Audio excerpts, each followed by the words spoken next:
Here's a recap of loner life in another world. If you're enjoying these summaries, hit that subscribe button and ring the notification bell to stay updated. Our tale kicks off with a lone boy observing a bunch of goblins chatting by a campfire. Just as he adjusts his stance, a twig snaps beneath his foot, drawing the creature's attention. Without missing a beat, he dashes off, with the goblins giving chase. But there's a twist. A sly grin forms on his face. This was his strategy all along. The goblins, unaware, stumble right into a pit trap he had set in advance. The boy finally shows his face, sighing in relief, realizing that his plan worked by a hair's breadth. Grateful that he had set the trap ahead of time, he reflects on how he's managed to stay alive in this world by relying on no one but himself. The scene then flashes back to the moment it all began, when he was pulled into a different world. Meet Haruka, our protagonist, spending his lunch break during school just reading in silence, like always. He openly admits that he's a loner, and by his own choosing. He enjoys solitude and thinks that being around others would only disturb his peace. Haruka describes how the rest of his classmates naturally split into different groups. There are the fashion girls, the tough guys, the teacher's pets, the sporty types, and the geeks. Everyone else falls into the general miscellaneous crowd. Haruka emphasizes that he doesn't belong to any of them, and he prefers it that way. He tries to catch a quick nap, but suddenly the classroom starts glowing. Everyone around him panics, but Haruka quickly notices a magic circle forming beneath them. Strangely, he gets excited, thinking they're about to be transported to a fantasy world. That thrill vanishes quickly when he realizes this is probably going to be a massive headache. Trying to dodge the situation, he makes a break for the exit. But, of course, the door won't open. Refusing to give up, he throws everything he can find at the door in desperation, but nothing works. In one last effort, he climbs into the ceiling, confident that he's found a loophole in the summoning magic. He relaxes for a moment, thinking he's safe, but fate has other plans. Another summoning circle lights up directly above him, and in a blink, he's whisked away to that familiar empty void so common in otherworld stories. Haruka stands there, half expecting a royal figure or some all-powerful deity to greet him. Instead, he sees an awkward-looking old man sitting there alone. This elder god rushes toward Haruka in a panic. Muddling his words, he explains that Haruka's entire class was already sent to the new world, and somehow, he forgot one of them. Haruka cracks up laughing, teasing the god for missing him while he was hiding up in the ceiling. The old man, embarrassed and flustered, insists Haruka quickly pick a skill so he can send him off too. Haruka's handed a massive skill list, only to realize all the top-tier powers have already been snatched by his classmates. Frustrated, he starts combing through what's left. One odd skill called Dice stands out. It lets him boost a stat point if he rolls a pair of 6s. He scoffs at how ridiculous it sounds but keeps browsing the combat options. Of course, only the lamest skill, Can Only Master, is left, and Haruka finds it laughable. Finally, he checks the starter items and is greeted with the pitiful offerings, a villager set and a pair of contact lenses. With a weary sigh, Haruka scrolls through the available magic spells, only to be met with a lineup of utterly uninspiring options. Pushed to his limit, Haruka grabs the deity by the collar, shaking him in exasperation and yelling about how he'll be wiped out before even leaving the starter zone if this is what he's working with. He rants, demanding the god do his cosmic job properly and hand over something actually useful. Clearly just wanting the man gone, the flustered god throws up his hands and gives Haruka every leftover skill and flings him into the new world without further discussion. The scene cuts, and Haruka finds himself standing alone in a thick forest, facing a pathetic-looking villager equipment set. He lets out another exasperated sigh, rummaging through the supplied bag. To his surprise, it has infinite storage space. Inside, he finds some basic gear, a cheap wooden staff, a pair of contact lenses, and an assortment of random leftovers. Accepting the reality of things, he throws on the gear and tries to get into the fantasy mood before attempting to open his status screen. Instead of stats, a prompt appears asking him to activate his dice roll ability. Intrigued, he rolls the dice. Both land on the letter M. Stumped, he stares at them, wondering what M could possibly represent. The system asks him to assign the result to a stat. Realizing that brute stats won't cut it in this world, he bets everything on luck. When the status finally appears, he sees that his luck stat has been maxed out, so the M stood for maximum. A rare flicker of optimism surfaces. He checks his full status sheet and, as expected, most of his skills are bottom-tier throwaways. But two new ones catch his eye. One is Loner, which literally forbids him from forming any kind of party or team. The second is Command, a leadership ability that ironically won't help since no one will ever follow a guy destined to be solo forever. With a bitter groan, Haruka realizes that any dream of a fantasy harem is officially dead on arrival. Thinking of his classmates, he shrugs, none of them could join him anyway. Accepting his miserable hand, he shifts focus to surviving and establishing a base in this unfamiliar terrain. As he trudges through the overgrown woods, he grumbles about the poor visibility thanks to the thick foliage. Then he remembers the contact lenses from earlier. Popping them on, his surroundings immediately become clearer. Names and information begin popping up over every plant and item around him. It turns out the lenses grant him an appraisal skill. Suddenly the world seems far less intimidating. With growing excitement, he stumbles upon a cluster of edible mushrooms with a curious bonus: they boost hidden potential. Haruka eagerly shoves the supplies into his bag, trusting its enchantment that allows it to carry an infinite number of items. A sense of confidence washes over him. If he can find this much so easily, he's sure he can track down whatever else he needs. Not long after, he comes across a river, fills up his canteen, and drinks deeply to refresh himself. Soon, he stumbles upon a cave and pauses at the entrance, silently hoping it's not already home to something dangerous. After a brief hesitation, he steps inside. Thankfully, it's more spacious and cozy than he expected. It occurs to him that this might actually work as a shelter, especially since he's carrying camping gear like tents and lanterns. He gathers the dry leaves and twigs he collected earlier, then uses his magic to generate heat and spark a fire, hopefully enough to keep predators at bay. Before calling it a night, he opens his status screen. His temperature control spell has advanced, unlocking access to fire-based magic. A few other skills have also appeared: enhanced vision, the ability to detect presences, and the power to track hostile beings. It makes sense. He thinks he's been on high alert this whole time. As he starts drifting off, he wonders what he'll do if something shows up during the night. But eventually, sleep takes him. When he wakes the next morning, he's relieved that nothing disturbed him. Hunger soon hits, so he kindles a new fire with his recently acquired flame spell and prepares a quick meal of mushrooms and dried meat, lightly seasoned. He's pleasantly surprised by how edible it turns out. While going through his belongings, he realizes just how useful the so-called villager kit really is. The tools, cookware, everything is high quality. He starts to wonder if that villager was more than just a simple local, maybe a seasoned survivalist. After eating, he leans back and starts planning his next move. He decides to venture further into the woods, for now treating the cave as his home base. His next priority is setting up better defenses. On the way, he collects more herbs and mushrooms but quickly comes to a conclusion: monsters are going to be his biggest threat. Almost on cue, he senses movement and spots 2 goblins nearby. His heart races, but he reminds himself they're just weaklings, even if their stats are a bit above what he anticipated. Haruka debates his odds, but knows he has no choice if he wants to keep pushing forward. He wraps his cane with a layer of magical enhancement using his item wrapping skill, boosting its power, and it works surprisingly well. Feeling more capable, Haruka steels himself with determination. He'll prove he's more than just the kid with no cheats. He rushes forward, cane glowing with energy, and dispatches the first goblin with ease. The second lunges at him, but its attacks are clumsy and easy to read. Haruka avoids them and counters. A blast of magic finishes the job, and the fight ends.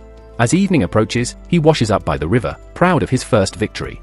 It feels like a real turning point. Back in the cave, he eats another simple meal and eyes a wooden club dropped by one of the goblins. He tosses the weapon aside with a sigh, too short in reach, heavier than expected. Compared to his reliable cane, this thing's just dead weight. Curious, he checks his status screen and blinks in surprise. A level up already? Just from smacking a few goblins? Not that he's complaining. A new skill also catches his eye: magic infusion, and apparently his calisthenics proficiency has ticked up too. By the 3rd day, though, Haruka's already fed up with the endless diet of mushrooms. He finds himself daydreaming about meat, chuckling bitterly at the thought of how his class rep would scold him for whining. Still, with a grumble, he chokes down more fungi and turns his attention to that new skill. Magic infusion, when activated, coats his body in energy, giving him a noticeable boost in physical performance. It also toughens up his magical defenses and sharpens his bodily control, an unexpected bonus. Even his appraisal ability has leveled up to 2. Unfortunately, it now returns more question marks than information. Haruka frowns, wondering if this is some kind of cruel bug or just a late-game mechanic messing with him. With a shrug, he sets off into the woods, planning to train his magic. But his focus quickly breaks the moment he sees, yet again, another damn mushroom. Disappointed, he sighs and jokes to himself that if meat grew on trees, he'd have his fill by now. Snapping back to task, he reactivates magic infusion and bolts through the forest, surprised at how nimble he feels. His agility's clearly been enhanced. Soon enough, he crosses paths with another group of goblins, tougher than the ones before. Still, they go down faster than he expects, fueling his confidence. He starts thinking maybe he could handle 3 at once now. That's when he sees them, 3 hulking goblins up ahead, clearly on another level. His overconfidence vanishes in a heartbeat. Instinct kicks in, and he ducks behind the nearest bush, heart pounding. Silently retreating, he reminds himself he's nowhere near ready for that kind of smoke. For the next few days, he sticks to a steady rhythm, goblin hunting by daylight, studying spells by moonlight. On day 5, he finally lands a clean kill with a single strike. Feeling productive, he spends some effort fixing up his cave, installing a makeshift gate and crafting some basic furniture. That night, luck finally smiles on him. He catches a rabbit. Real food at last. He's fired up, ready to devour something that doesn't grow from dirt. Just as he's about to celebrate, though, he senses movement. It's the girls from his class. He groans internally, absolutely not in the mood for social entanglements. He ducks into the shadows, but then senses another group, the class delinquents. Even worse. Using his clairvoyance, he sweeps the area and realizes his entire class has arrived, including the rep's group. For a moment, he considers approaching her. They've known each other since childhood after all. But the moment fades. He's not about to play the friendly fool. Honestly, he's starting to enjoy the solitude. No commands, no chaos, no classmates dragging him down. Just him, his skills, and a world to master. With a steady breath, Haruka makes his decision. He'll rise on his own terms, no strings attached. Haruka ducks into a bush just in time as a group of delinquents pass by. One of them pauses, saying he heard something, and starts edging closer to where Haruka hides. He parts the leaves and peers in, but only sees a bunny nestled among the foliage. Shrugging, the group moves along. Relieved, Haruka exhales quietly. He wasn't spotted. Still, curiosity nags at him, and he decides to follow them from a safe distance, thinking he might uncover something important. To his disappointment, the group isn't plotting anything sinister, just engaging in a ridiculous, cringe-worthy conversation about the female classmate's body proportions. Haruka rolls his eyes, regretting wasting time on them. In a world without rules or authority, he worries these idiots might eventually cross a line, but he figures the class rep will keep them in check like she always does. Just as he's about to stop listening, Haruka catches something troubling. The delinquents are scheming to manipulate a fellow student, some unfortunate nerd named Tanaka, into using his abilities for their own gain. That's enough to confirm their trouble. But confronting them would mean talking to people, and Haruka would rather die than do that. He slips back to his hideout, a cozy cave, and resumes cooking mushrooms over a small fire. As he tries to clear his mind, he notices something unexpected on his status board. His loner skill just leveled up. It seems the game recognizes his social avoidance as an achievement.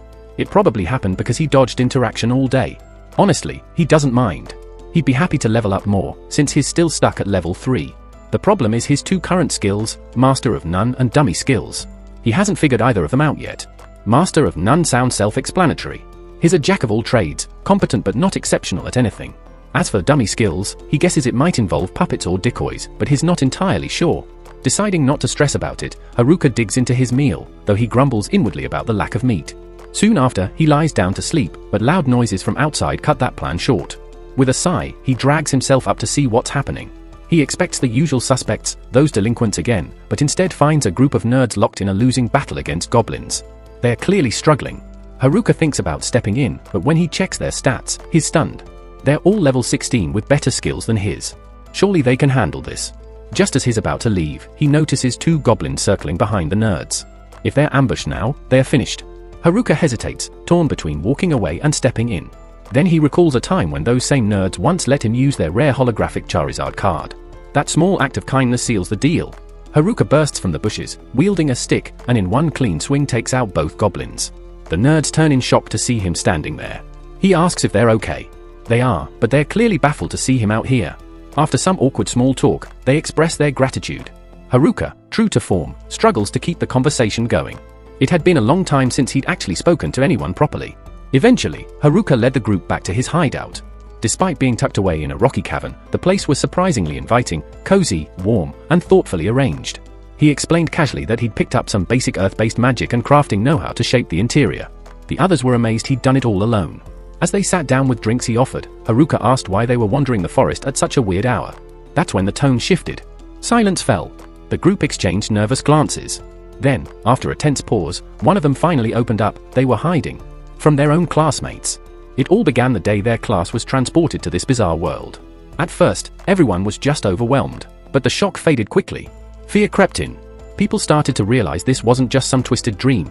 Some handled it better than others. The so-called popular girls weren't scared, more annoyed, like this magical mess was just a massive inconvenience. The tough guys tried to act like they were in charge, but their complete lack of real-world survival knowledge showed. Meanwhile, the outcasts, the ones often overlooked, were thriving. This was the kind of scenario they'd imagined 1,000 times before.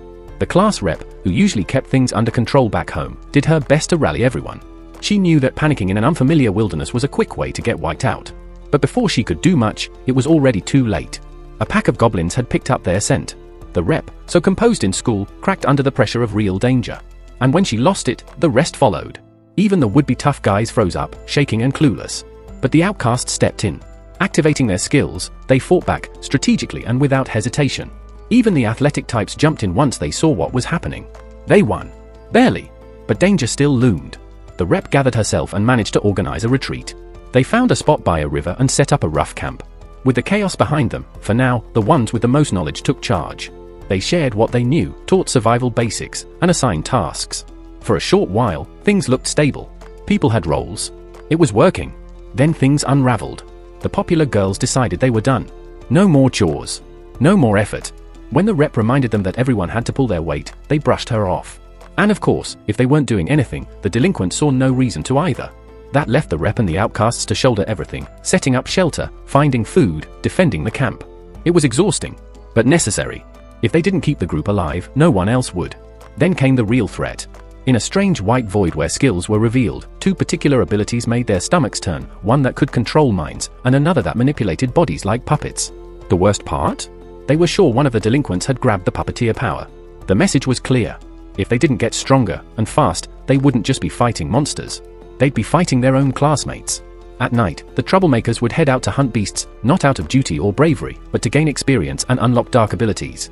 One evening, while quietly listening in, the more studious students overheard something deeply disturbing. The delinquents were plotting to enslave the girls once their powers had grown strong enough. Alarmed, the studious group hurried to inform the class representative. Unfortunately, just a few days later, the delinquents had gained enough strength to begin using their abilities. As fate would have it, the class rep was nearby, and they marked her as their first target. Before they could act, however, the nerds intervened. They ambushed the delinquents and successfully subdued them, sealing away their abilities so they couldn't pose any more danger. With their powers stripped, the delinquents no longer posed a threat, and the girls, outraged by what had nearly happened, reacted with fury. The delinquents were promptly expelled from the camp. That should have ended the matter. But petty and vengeful as they were, the delinquents sought revenge. That very night, while the nerds were out, they returned in secret, not to seize power, but to sow destruction. They set the entire camp ablaze, reducing it to ashes. When the nerds returned, they were crushed by the loss. Everything they'd worked for was gone. To make matters worse, the popular girls somehow spun the story to place the blame on the nerds, accusing them of provoking the attack. Thankfully, the class rep stepped in, reminding everyone that the nerds had been the backbone of their survival. Though they were grateful for her defense, the nerds had had enough. Living among the ungrateful wasn't worth it anymore. They decided to leave and forge their own path. After listening to their story, Haruka genuinely sympathized with them. That evening, he hosted a mushroom-filled dinner for the group. Much to his surprise, he found their company enjoyable, something he rarely felt. Still, by the next morning, the nerds were ready to leave. Their plan was to follow the river and search for a village where they could begin anew as adventurers. Before departing, they invited Haruka to join them, recognizing him as a true friend. Though touched, Haruka declined, believing his worthless skills would only hinder their journey. Even so, a sense of unease lingered within him, mostly because the class rep, one of the few people he truly respected, remained back at the old camp. Wanting to know what had become of the others, he set out toward the camp to investigate. Along the way, a kobold attacked him. It bit at him wildly, like a crazed beast, but he managed to kill it and press on. As night fell, Haruka arrived at the riverside where the camp had once stood, only to find it abandoned. Curious, he used one of his tracking abilities to follow a trail of footprints, leading him straight to the popular girls. They were the last people Haruka ever wanted to see, and he immediately turned to leave. But it was too late, they'd already spotted him and started giving chase. Normally, he would have escaped without effort, but he froze in place when he heard something unexpected. They said, "Please." In all the time he's known them, the word please was never part of their vocabulary. So seeing them this desperate sets off alarms in Haruka's mind. Against his instincts, he decides to hear them out. The first thing out of their mouths? They want to know where the nerds went. Haruka pauses, half expecting them to be plotting another round of mockery. But what comes next catches him off guard. They actually want to apologize. For the first time, they recognize the value the nerds brought to their lives and genuinely regret how they treated them. The only problem is, the nerds are long gone now, and there's no way they could catch up. They don't even know how to survive in the forest, let alone fend off the creatures roaming it. Haruka asks how they plan to track anyone down when they can't make it through a single night out here, then follows up by questioning whether they even have the guts to do what needs to be done. The girls just crumble, admitting they wouldn't last on their own, and plead with Haruka to teach them how to survive. Caught completely off guard by their desperation, Haruka agrees without thinking. That's when his subjugation skill activates, and to his horror, the girls instantly become his followers. Their vacant, obedient stares lock onto him, and it chills him to the bone. When monsters attack, they leap to his defense, eagerly offering him the magic crystals afterward like loyal pets awaiting praise. Haruka hates how this is playing out. This isn't what he wanted. It feels off. When one of the girls scrapes her arm, Haruka gives her a healing potion, assuming she'll use it for herself. Instead, she uses it on him. He's growing more agitated by the minute. Everything they do now revolves around him, and it's driving him crazy. Worst of all, he has no idea how to reverse the subjugation, and if the class rep shows up, how is he supposed to explain this mess? As he's stressing over how to break the bond, the class rep suddenly appears. She tries talking to him, but he's too lost in thought to hear her. Only when she yells right next to him does he snap back to reality, realizing she's been standing there the whole time. Meanwhile, the delinquents are still plotting, ready to eliminate anyone who might interfere with their twisted goals, including the girls. Now Haruka's panicking. He has no clue how to explain this to the class rep. Worse yet, he doesn't even know her name. They've been classmates since elementary school, and she's always treated him kindly. She's stunned he never bothered to learn something so basic. Moments later, more girls from their class show up. Naturally, everyone except the popular ones is following the class rep's lead. Speaking of which, she notices the popular girls lurking behind Haruka, looking completely out of it, like their brains are running on dial-up. That's when it hits her, Haruka did something to them. He wishes he could deny it, but even if it wasn't intentional, his skills made them his servants. And now he's stuck trying to clean up the mess. Haruka tries to explain himself, but his words fall on deaf ears, with the girls not believing him. Frustrated, he decides to stop defending himself and begins to walk away. However, the class representative isn't going to let him off the hook that easily. She insists he stays while she checks on Shimazaki to make sure she's okay. Thankfully, a bit of shaking is all it takes to bring Shimazaki back to her senses, and she reassures the class rep that she's fine, putting her at ease. Haruka, thinking this is his opportunity to leave, turns to go, but the class rep won't let it go. She still wants to understand how the situation escalated in the first place, and she's not ready to let him leave without an explanation. While the girls continue talking, Haruka finds himself left alone by a tree. With nothing else to do, he decides to practice his magic. He considers expanding his house when he gets back, so he starts experimenting with creating a basement. However, being Haruka, he messes up and ends up buried in the ground up to his neck. Stuck in the dirt, he waits patiently until the class rep finds him. She's stunned by the sight, especially since she had only left him for a few minutes. But boredom can lead to poor decisions. She pulls him out of the dirt and apologizes for doubting him. Apparently, Shimazaki had told her that Haruka was only trying to help, which Haruka doesn't quite remember doing. Regardless, the class rep and the girls thank him, and Haruka just goes with it. Finally ready to leave, Haruka attempts to head home, but the girls get upset, claiming that he can't just leave them in the wilderness without offering any help. That's when the class rep catches on. Haruka had mentioned having a home, so she immediately asks him about it. Haruka casually explains that he had some free time and just built a house. The class rep is stunned. She can't believe he managed to construct an entire house by himself while they've been struggling with the camp. The other girls are equally impressed, and they quickly huddle together to discuss things. The class rep asks Haruka how many people his house can accommodate. Haruka, thinking it over, says it could fit about 200 people, though they'd need to rearrange some furniture and maybe drain the indoor pool. The class rep, envious of how effortlessly Haruka has done this, hesitantly asks if she and the other girls can stay the night since they're basically homeless at the moment. Haruka internally panics. Letting a few people crash at his place is one thing, but a whole class full of girls? The thought makes him feel extremely uneasy, but he manages to stay composed. Once he regains his calm, Haruka agrees to lead them back to his house. Thanks to his extensive wandering in the woods, Haruka knows the area better than the girls, and his skills even provide helpful tips to keep him on the right path. Eventually, they arrive at his house, and the girls are in awe. After all, it's been so long since they had a proper roof over their heads or the luxury of indoor plumbing. As soon as Haruka mentions that there's a bath nearby, the girls immediately rush toward it, stripping off their clothes in front of him. Haruka's brain goes haywire. There's no way he can survive a whole night under the same roof with them. Thinking quickly, he sets up a tent outside, hoping to get some peace and solitude to sleep. Just as he's about to relax, the class rep walks into his tent. She wants to talk to him. First, she thanks him for all his help, saying that without him, she wouldn't have had a clue what to do. After the nerds abandoned them, the gym bros also left, leaving the girls to handle things alone. It had been tough, but now that they had a bath and a decent meal, the mood had lifted. Still, the class rep confesses that she feels like a failure as their leader, admitting she couldn't solve the problem on her own. Haruka reassures her, saying she's being too hard on herself. Up until now, she's been the one keeping the girls together and looking out for them. The class rep acknowledges that, but if they'd run into any monsters, she wouldn't have been able to protect them, unlike the nerds who were more prepared for this situation. Haruka responds by saying it's unfair for her to compare herself to the nerds. They've spent their whole lives training for situations like this, so of course they'd be ready. Meanwhile, this is her first time experiencing anything like isekai. Given everything she's done, he tells her she's done an amazing job. The class rep starts to feel better, though she still compares herself to Haruka's accomplishments, particularly how he managed to build a fully functional house in just a week. She wishes him a good night and heads back inside. But with everything that's happened, Haruka knows there's no chance of sleep in the heat. Early the next morning, he's woken up by one of the girls sitting outside his tent, telling him to get up because breakfast is ready. Still groggy, it takes him a moment to process what's happening. But once it clicks, he starts to protest, wanting to sleep a little longer. The girl, however, isn't having it and climbs on top of him, trying to coax him out of bed. Haruka gives in reluctantly and asks what's for breakfast.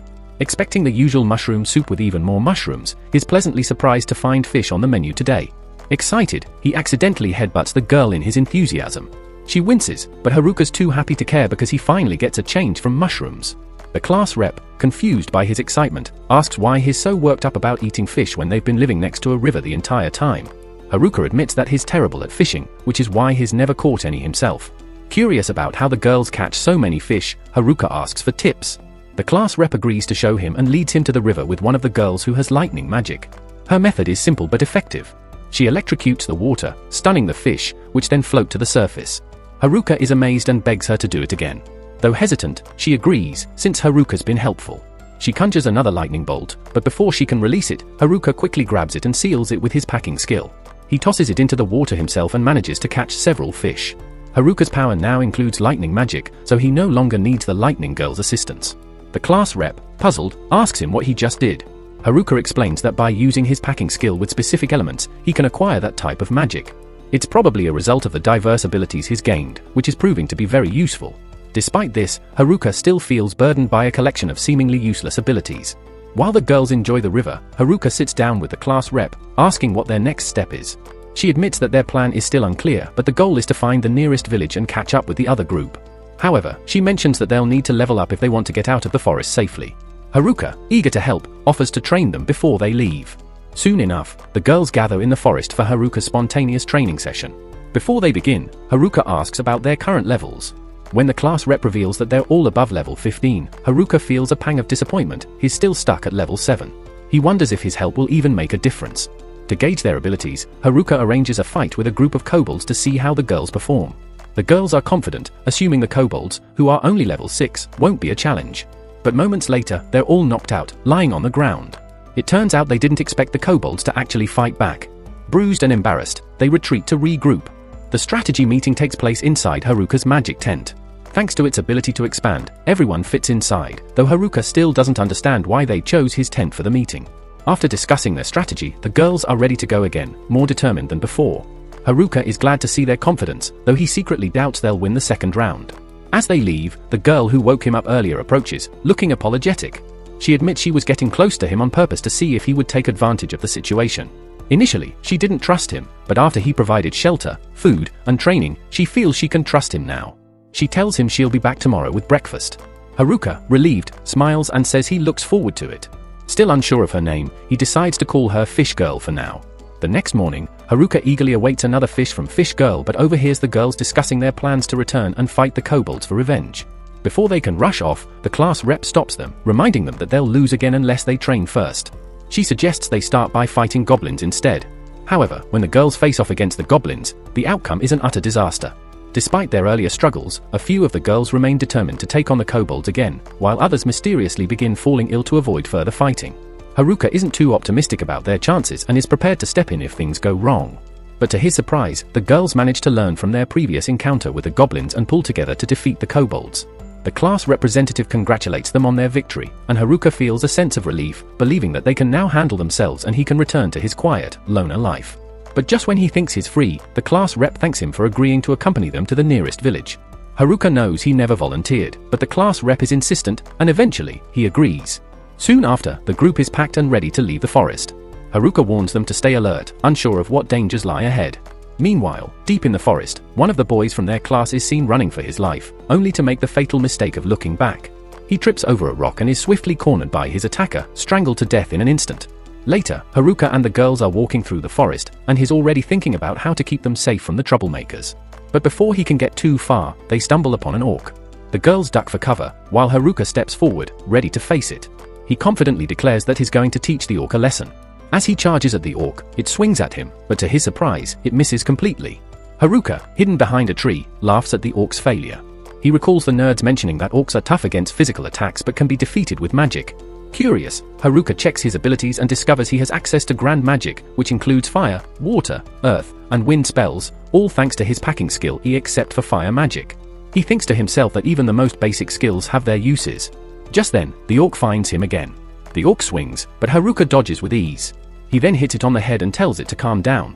Surprisingly, the orc falls dead. Haruka blinks in disbelief. Physical attacks were supposed to be ineffective against it. Meanwhile, the girls shoot him a glare, unimpressed because they didn't learn anything useful. Soon after, they encounter another orc. This time, Haruka uses his fire magic from his temperature skill, taking the orc down in one blow.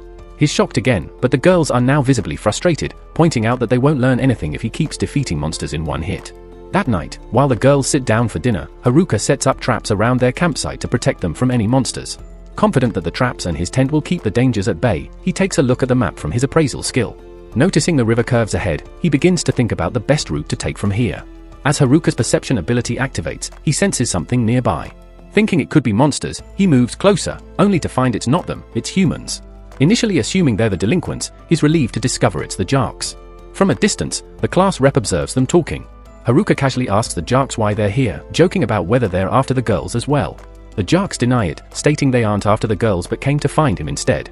With his usual sarcasm, Haruka teases if they've developed a new interest in boys, which clearly annoys the Jarks. They quickly assure him that's not the case. When Haruka inquires why they're hiding from the girls, the Jarks explain they don't trust anyone at the moment. They remind him about the skill they learned, one even more dangerous than puppeteer or charm. Haruka immediately recognizes they're talking about the hijack skill. The Jarks explain that while the delinquents made a fuss about puppeteer and charm skills, they never mentioned hijack, which means they don't possess it, but someone else might. Seeing a chance for mischief, Haruka pretends to have the hijack skill. Unfazed, the Jarks respond that they'd be fine even if he did have it. Then they ask if he really possesses it, to which Haruka admits he doesn't but reveals that he has the subjugate skill instead. The Jarks freak out, believing it's even worse, but they convince themselves it's probably fine since Haruka is a loner and will stay that way. Haruka, unbothered, remarks that being a loner isn't a problem. The Jarks then explain their sole reason for coming was to warn him about hijack, advising him to be cautious. They plan to monitor the delinquents and ask Haruka to apologize to the class rep and the girls for them. Haruka agrees, and they leave, unaware that the class rep overheard the entire conversation. The next day, Haruka tells the girls that they'll be heading back into the forest and urges them to gear up. The girls, eager and excited, nod, leaving Haruka wondering if they had some unusual breakfast because they're way too pumped. Stepping away from the group, the class rep pulls Haruka aside, asking to speak privately. Once alone, she tries to bring up the Jarks' warning. Haruka recalls they'd asked him to apologize, so he does, but that's not what the class rep wants to discuss. Looking nervous and unsure, the class rep hesitates. Haruka quickly pieces it together, she's the one with the hijack skill. Shocked, the class rep asks how he figured it out since it was meant to be a secret between her and the nerds. Haruka smirks, saying it only took one look to figure it out. He can't believe the Jarks missed it. Still confused, the class rep asks why he helped her if he knew. She wonders if he's not scared of her, considering what hijack can do. Haruka, unfazed, simply states there's no reason for him to be afraid. The class rep explains that hijack is a skill that steals someone's abilities by taking their life, something that would terrify anyone. Haruka shrugs, repeating that he's not scared. He's certain the nerds probably felt the same way. They had sealed away the puppeteer and charm skills, but hers was untouched, which gave Haruka all the information he needed. The class rep was confused by his words, but Haruka clarified that the nerds were secretly relieved that she had ended up with the hijack skill. I feel the same, he added, and upon hearing this, the class rep broke down in tears, both relieved and overjoyed. Haruka, as always the source of teasing, couldn't help but comment, saying she'd been crying too much lately. She quickly shot back, blaming him for making her cry so often. Laughing, Haruka pretended to flee in fear of being blamed for her tears. Later, after a long stretch of traveling, the group stopped for a break. Haruka returned with some juice for everyone, but naturally, he joked about charging them for it. The class rep, not amused, scolded him for trying to profit from his friends. Haruka just laughed it off as they continued their journey. Haruka noted they were ahead of schedule, but still, it seemed like they'd be camping out again tonight. As they moved forward, he noticed a river and saw it as the perfect chance to test something. He asked the class rep and the others to stay behind while he went ahead to scout. The class rep offered to join him, but Haruka told her to stay put and watch over things, then took off on his own. Once a bit further out, Haruka activated his magic wrap skill, cloaking himself in magic, and used his weight magic to make himself lighter. With his reduced weight, he started leaping from tree to tree, feeling like a ninja, marveling at how useful these skills were. But in his excitement, he jumped way too high and lost his balance, staring at the view before plummeting back to the ground. He crashed face first into the earth, barely surviving the fall thanks to the protection of his magic wrap. That evening, he limped back to camp, bruised and battered. The class rep immediately raised an eyebrow, asking how scouting could leave him looking like he'd just been in a fight. Haruka sheepishly admitted that he got a little carried away with his jumping and ended up face planting. The class rep, annoyed by his recklessness, scolded him. Trying to ease the tension, Haruka offered her some berries, but she wasn't having it and stormed off, leaving him standing there, feeling a bit guilty. The next day, thanks to Haruka's earlier scouting, they made excellent progress. Despite some exciting and even frightening encounters along the way, they handled everything with relative ease. After more travel, they finally emerged from the forest. The girls were thrilled to see open plains ahead, assuming the town was near. Haruka, however, grew more cautious, aware of how exposed they were in the open. He noticed that the hills ahead were blocking his line of sight. Checking his stats, Haruka discovered a new skill called Air Walk. Without hesitation, he activated it, walking literally on air. The class rep, shocked, yelled up at him, but Haruka was too focused on testing out his new skill to hear her. It wasn't until later that he noticed the class rep calling out to him, asking if he was okay up so high. He casually replied that everything was fine, mentioning he was just checking the area for safety. As he scanned the surroundings, he spotted some people being attacked by monsters. He relays the situation to the class representative, who immediately insists that they need to help. However, Haruka, ever skeptical, points out that the presence of monsters doesn't necessarily mean the people are innocent. He knows how easily the girls can trust others. The class rep suggests sending their fastest runner to assist, but Haruka argues it's futile, they won't make it in time. He proposes the possibility that they could be bandits, suggesting it might be safer to let things play out. Naturally, the class rep rejects this idea, firmly stating that if they're criminals, she will handle them herself. If they're innocent, she wants to offer help. Haruka rolls his eyes internally, knowing she'd react like this, but reluctantly agrees to go rescue them himself, leaving the girl surprised. Unable to run fast enough to reach the location in time, Haruka thinks of an alternative. Neither magic wrap nor weight magic will suffice this time, so he tries a different approach. By enhancing his physical strength with magic wrap and lightening his body with weight magic, he combines them with wind magic to propel himself into the air. However, the class rep gets caught in the gust of wind as well. As Haruka flies through the air, he activates his air walk skill, pushing himself forward. He's impressed by his newfound abilities, thinking that with these, he could go anywhere. But suddenly, he realizes the class rep is clinging to him. He asks her what she's doing there, and she explains that she was swept up in his wind magic. She tells him to stop, as they've already arrived. Haruka, unbothered, casually admits he hasn't figured out how to land yet. They crash into the monsters attacking the group, inadvertently defeating them in the process. Haruka picks himself up and checks if the people are okay. One of them, still in shock, responds that they should be the ones asking him that question. Despite the confusion, they thank him for saving them, though they're unsure how they survived the chaotic rescue. The leader introduces himself as Off-Tier, and his companion follows suit, introducing himself as Gigtech. Haruka is relieved that language isn't a barrier here. Curious, Haruka asks why they were attacked by monsters. Off-Tier explains that merchants in the area have been ambushed recently, prompting the Adventurers Guild to issue a quest to eliminate the monsters. They thought it would be an easy job for quick money but soon realized they were in over their heads. As they talk, Haruka spots a giant wolf nearby and learns that it's a creature called the Big Green Wolf. Off-Tier orders his team to gather the remnants of their belongings, clearly frustrated by the failed mission. With nothing else to do while waiting for the girls, Haruka decides to cook some mushrooms for the adventurers. As they eat, they realize they're being served stamina caps, a rare and valuable resource. The adventurers are shocked that Haruka is sharing such a rare item. Haruka, surprised they're considered rare, learns that stamina caps not only restore energy but also help heal wounds. Eventually, the class rep regains consciousness, and soon after, the rest of the girls arrive. They're in awe when they see a real elf, and the knight immediately surrounds the adventurers, treating them like celebrities. The adventurers, now recovered, lead everyone toward the town. After some time, Omui comes into view, and the girls, overjoyed, rush toward the town as the entire group enters together. The scene transitions to the delinquents, who have been diligently training to enhance their abilities. With newfound confidence, they believe they're finally ready to target the girls. However, Tanaka suggests they first go after the group of nerds, reasoning that they could force them to unlock the puppeteer and charm skills. The rest of the delinquents eagerly agree, oblivious to the fact that the Jarks have overheard their entire plan. Meanwhile, in Omui town, the girls are practically skipping through the streets, giddy with excitement over all the wonders the city has to offer. They're fascinated by everything around them, but the class representative quickly reminds them that they're flat broke and still have a long list of things to do. She rushes off to corral the excited girls, while Haruka watches with a grin, feeling content that he's safely delivered everyone to the city. Now, he figures it's time to step back into his laid-back, carefree routine as a learner. However, the class rep is having a hard time keeping the girls in line, and in desperation, she asks Haruka for help. But Haruka has already kicked back, enjoying the shade, thinking his job is done. The class rep, frustrated, understands that he's relieved to be in the city, but the work is far from over. With a sigh, she blows her whistle, rallying the girls together, and lays out a plan. First, they'll head to the Adventurers Guild to sell the loot they've gathered during their journey. Then, they'll register with the guild and rent an inn for the night. Along the way, they'll ask around to see if anyone has spotted the nerds recently. It's a solid plan, but the popular girls immediately take offense, irritated that the class rep is treating the nerds as a side task. She quickly apologizes, but Haruka can't resist teasing the popular girls for caring so much about the nerds. Later, they arrive at the Adventurers Guild, which is far more intimidating than Haruka had anticipated. As soon as they step inside, they're met with hostile glares, and Haruka feels an uneasy sensation in his stomach. Before he can even contemplate leaving, Oftir informs him that the guild master wants to see him. Haruka, sensing this might not be a good sign, asks the class rep to handle the girl's registration while he heads upstairs to meet the guild master. Upstairs, the atmosphere is even more tense, and Haruka's nerves are on edge. At the far end of the room, Gatek is waiting to escort him to the guild master's office. Haruka enters, bracing himself for whatever might come next, only to find that the guild master simply wants to thank him for saving Oftir and his party. All that anxiety turned out to be unnecessary. Relieved, Haruka heads back downstairs, where he spots a counter and assumes it's where people sell magic stones. He approaches the attendant, who confirms his assumption.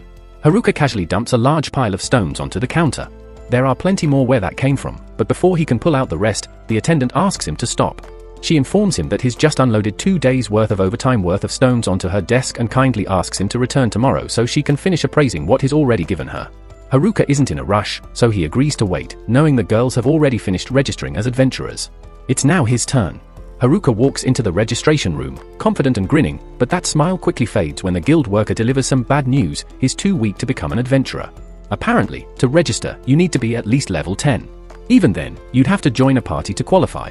If Haruka wants to register as a solo adventurer, he needs to be at least level 20. Unfortunately, he's only level 9, and thanks to his loner skill, forming a party is impossible. It looks like he's stuck with no job for the time being. Later that evening, the class representative leads everyone to the lodging the guild has arranged. When they arrive, Haruka starts to panic because the place looks suspiciously like a love hotel. However, he calms down once he realizes it isn't one. The group says goodnight and heads to their respective rooms. The following morning, they gather at a diner for breakfast. The class rep excitedly informs everyone that the town is known to be incredibly safe, so they're free to explore and do whatever they like. The girls eagerly start planning a shopping trip, and seeing that they can manage on their own, Haruka decides he'll head back into the woods after getting paid for his magic stones. After breakfast, he goes to the guild to check if his crystals have been appraised. When he arrives, the staff apologizes, explaining that they don't have enough funds on hand to pay him in full. The guild master steps forward to personally apologize, asking if Haruka would accept payment in installments. Haruka, ever laid back, says it's fine, and the guild master breathes a sigh of relief, grateful for Haruka's understanding. In the meantime, the guild master hands him what they've already appraised, 8 million air. Since Haruka and the class rep have learned that the currency is equivalent to Earth's, this windfall is massive. Haruka struck gold because he brought in more franc stones than the guild has ever seen, and on top of that, he killed some green wolves, which increased his payout. With a small fortune in hand, Haruka decides to do some shopping before heading back to the forest. That's when Gatek suggests a place Haruka might want to check out. Naturally, Haruka assumes Gatek is taking him to some kind of adult establishment, but to his surprise, they end up at a rundown weapon shop. The shop specializes in rare items from dungeons, and since Haruka is an unusual case, Gatek thought it'd be the perfect place for him to gear up. The shop may look like it could collapse at any moment, but Gatek assures him the quality is excellent. Trusting Gatek's judgment, Haruka decides to give it a try. The gear might look odd, but its effects are incredible. Haruka spends the entire day browsing and purchasing as much as he can afford. Just as he's about to leave, he notices a necklace that catches his eye. It's looking pretty decent, but when Haruka uses his appraisal skill, all he gets is the cryptic message fit 7. It's the same thing he got when appraising his villager set earlier. Curious, he asks the shopkeeper what fit 7 actually means. The shopkeeper explains that the necklace allows the wearer to combine up to 7 different item effects and use them simultaneously, which excites Haruka because it sounds incredibly useful. If this effect works with his villager set too, it means he can stack even more bonuses on his gear. Just as he's about to start experimenting with different combinations, class rep bursts in, scolding him for staying out so late. Haruka, realizing he's been there for hours, admits he still has a lot to try out. While holding one of the items, it suddenly reacts, and before Haruka can understand what's happening, all the items in front of him fuse into a single piece. The shopkeeper, understandably furious, reminds Haruka that he hasn't paid for any of this yet and that all those items cost him over 10 million EI. Haruka panics, realizing he doesn't have that kind of money. Thankfully, Gapk steps in, offering 8 million as a compromise to settle the bill. The next day, Haruka sulks over his empty pockets. He'd love to go out and gather more crystals, but the problem is, he can't leave town to hunt monsters unless he's a registered adventurer. He's already tried sneaking out with some of the girls, but class rep caught him and lectured him for it. Now, Haruka's come up with a perfect plan to escape unnoticed. His villager cloak got combined with an invisibility cloak, so he figures this is his chance to sneak out without anyone noticing. He slips past class rep and the others, feeling guilty for not saying goodbye, but knowing she'd definitely stop him if she found out. Haruka manages to escape the lodging successfully, but once outside, he makes the classic mistake of taking off his invisibility cloak, thinking he's clear. As he tries to jump over a wall, a few girls standing nearby spot him. In his panic, Haruka trips and lands awkwardly, slamming his family jewels against the wall. Groaning in pain, he yells at the girls for scaring him. They stare at him in confusion, asking why he was jumping the wall in the first place. Realizing they're from the athletic group, Haruka quickly notices one girl is missing. Using his perception skill, he spots her about to strip naked in the middle of the street. Panicked, Haruka and the athletic girls rush to stop her, managing to intervene just in time to keep her from fully undressing. However, Haruka's grand escape plan is a complete failure. The next day, all the girls prepare to head out for a guild quest. Haruka, still determined to tag along, asks if they'll let him join, but class rep immediately shuts him down, not trusting him after his failed attempt to ditch them. She assures him they'll be back soon, and Haruka nods, agreeing to wait. But the moment they leave, his grin returns. He's got no intention of just sitting around. Having learned from his previous mistake, Haruka keeps his cloak on until he's well beyond the city gates. Once he's safely clear, he removes it, officially leaving the city behind, with only a peaceful journey to his forest home ahead. But as he runs, he spots a cluster of ruined buildings off in the distance. Normally, this would scream side quest, but Haruka is too focused on getting home to care. He spots a group of goblins in the distance, perfect for quick experience points, but again, he decides against it. His goal is the forest, not leveling up. Just as he thinks he's in the clear, he stumbles upon a carriage under attack by bandits.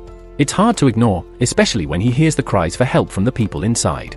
Haruka hesitates for a moment but ultimately decides that this isn't his problem and tries to keep moving. Of course, as soon as he tries to leave, the bandits notice him and make him their next target. Annoyed, Haruka tries to reason with them, explaining that he doesn't want to get involved. The bandits, however, have no interest in reasoning and continue their assault. Left with no choice, Haruka pulls out a fire spell from his staff, a weird item combination he got stuck with, and burns them to a crisp. The staff turns out to be much more powerful than he expected. As the bandits struggle to get back up, Haruka, still wanting to avoid unnecessary conflict, warns them to leave him alone if they know what's good for them. The bandits, thinking his magic is his only strength, decide to close the distance and take him on in close combat. They make a huge mistake. Haruka knocks them all out with a single strike, leaving them dumbfounded and desperate for answers. They ask him what his job is, but the question hits a nerve. He's still unemployed, and it stings. The bandits decide to check his status to see what they're dealing with. When they see he's only level 9, their cockiness returns. They assume they can overpower him with their weapon skills.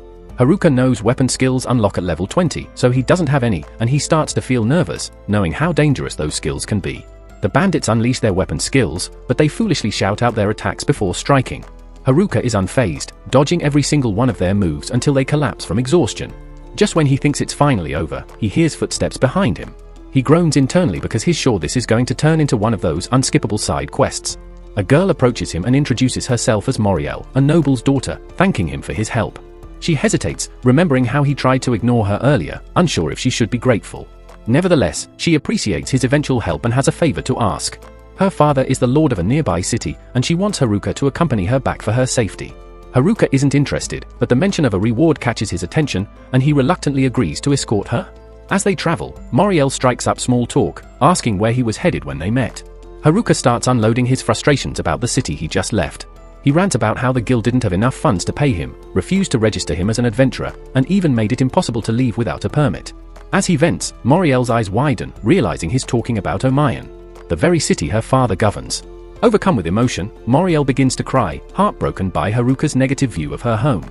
Haruka, feeling a sudden pang of guilt, realizes Moriel is the daughter of the Lord of Omui, meaning the carriage he's escorting is taking him right back to the place he'd been desperate to leave.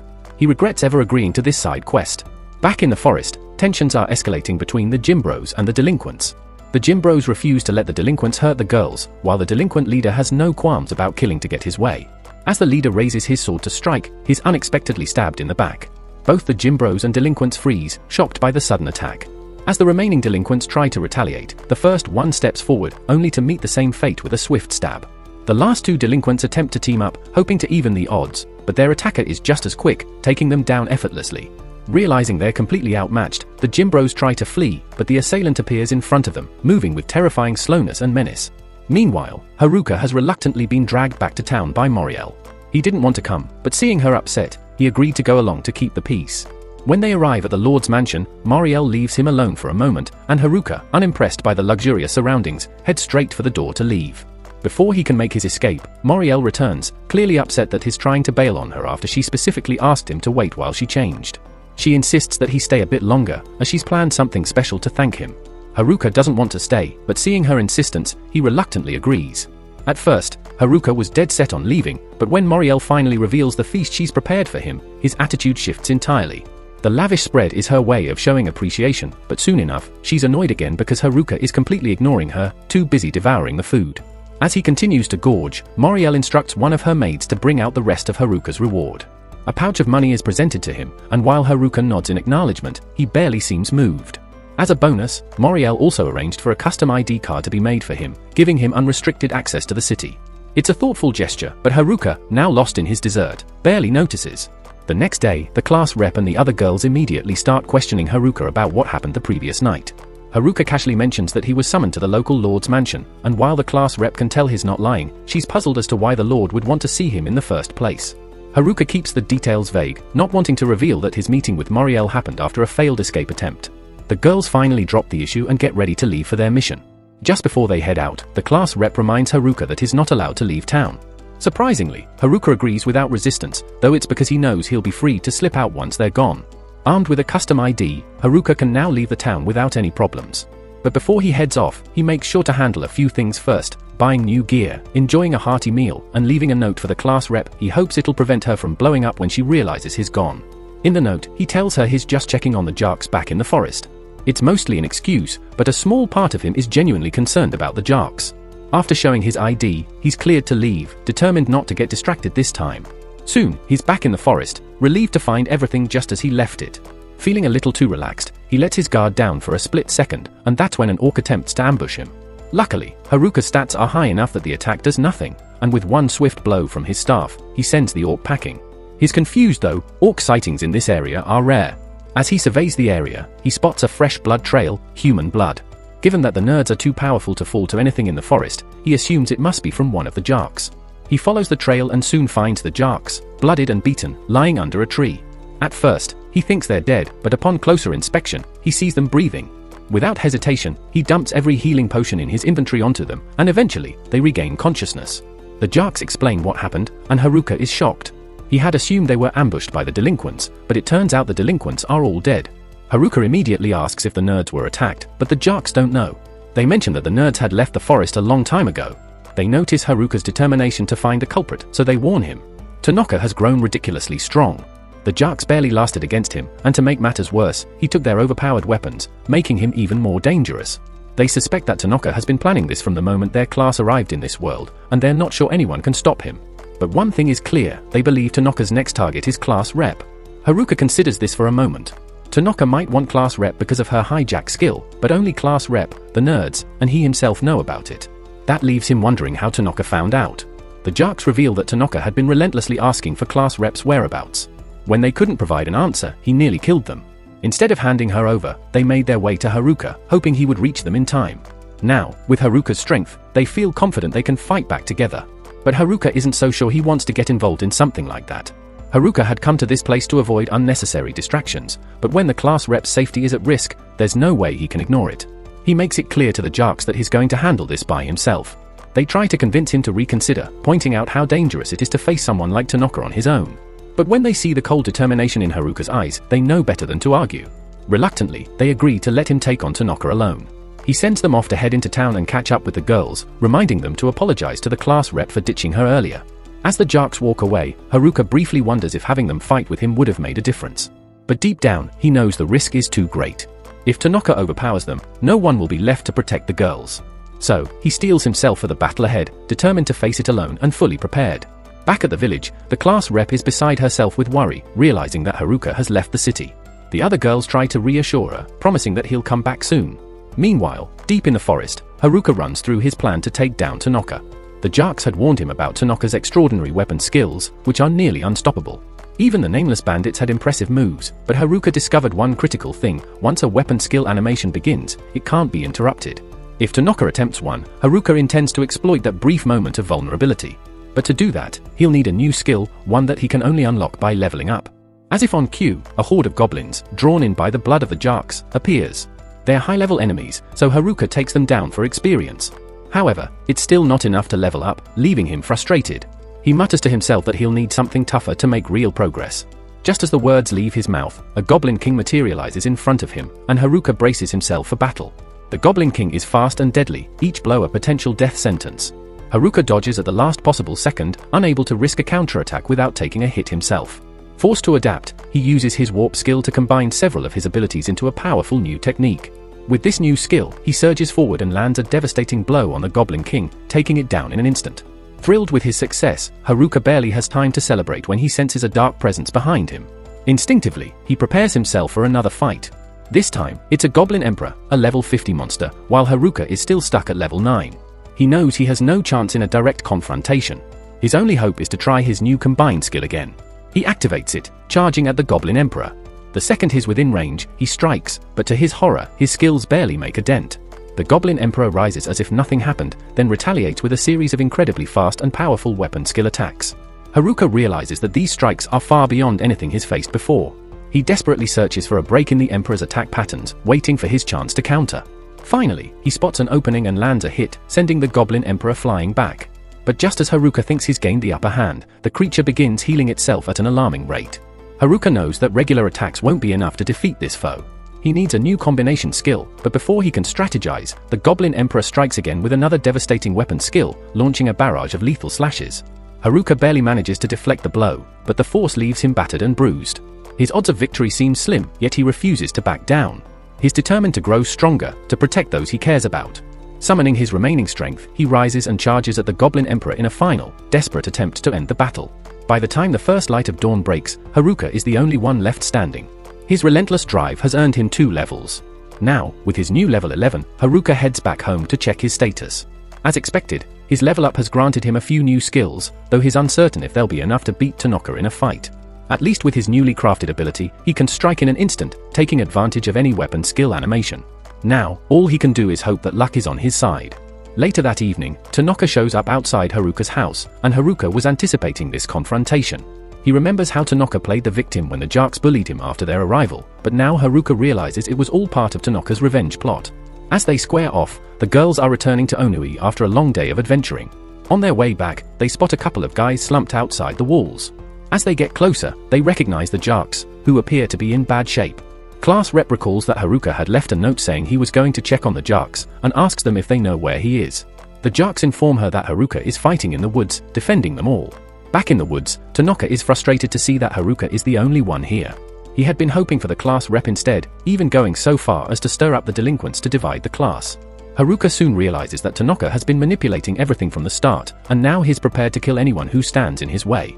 Tanaka looks down on Haruka, dismissing him as a threat, and begins to walk away, determined to find the class rep and steal her hijack skill. But Haruka, despite his indifference toward his classmates, won't let Tanaka have his way. He raises his staff to Tanaka's neck, coldly declaring that he won't let him pass. Tanaka, irritated by Haruka's defiance, is more than willing to kill him if that's what it takes to achieve his goals. Thanks for watching. Please like, share, and subscribe for the next part. With a sneer, Tanaka unleashes a shockwave and propels himself at Haruka, forcing him to the ground in a defensive position. Before leaving the White Room, Tanaka had noticed only worthless skills remained on the skill board. Though he's not sure exactly what abilities Haruka possesses, Tanaka is confident he holds the advantage over someone like him. He summons magic to hurl rocks at Haruka, but just as Haruka tries to block, Tanaka activates a metal skill that disrupts his movements, freezing him for a split second. Haruka barely manages to dodge, the rocks just missing him. Though he regains his mobility, Tanaka's skill has slowed him down considerably. Seeing this weakness, Tanaka begins summoning crystal spikes beneath Haruka's feet. Haruka leaps side to side to avoid the spikes, but it's clear he won't last much longer. Tanaka admires his tenacity, but before finishing him off, he has one burning question. Tanaka demands to know when Haruka first suspected he was up to something, and Haruka responds that he had his doubts from the start. He figured there had to be a reason Tanaka was hanging around the delinquents back then. Tanaka smirks, impressed with Haruka's instincts, but then turns the question back on him, asking when Haruka realized his true intentions. Tanaka, unfazed and proud, admits that his plan has been in motion since day one. He confesses that it stung when the class representative snatched the hijack ability away from him, but once he gained his metal skill, one that allows him to manipulate others' movements, he knew he could still come out on top, given the right opportunity. Just as he finishes explaining, he summons magical roots that burst from the ground, ensnaring Haruka and binding him in place. With his target immobilized, Tanaka hurls a massive fireball at him, certain it will finish the job. However, to Tanaka's surprise, Haruka absorbs the magic and stands unharmed. Haruka hadn't been sure his magic-absorbing vine, fused into his staff, would even work, but he's thrilled it did. While Tanaka is momentarily stunned, Haruka seizes the chance, charging at him. But just as he's about to strike, Tanaka quickly summons a sword to parry the blow. While surprised by Haruka's magic absorption, Tanaka isn't concerned. Magic is only one of his weapons, and he has plenty more at his disposal. Deciding to have some fun, he launches another attack, ready to use every weapon in his arsenal to tear Haruka apart.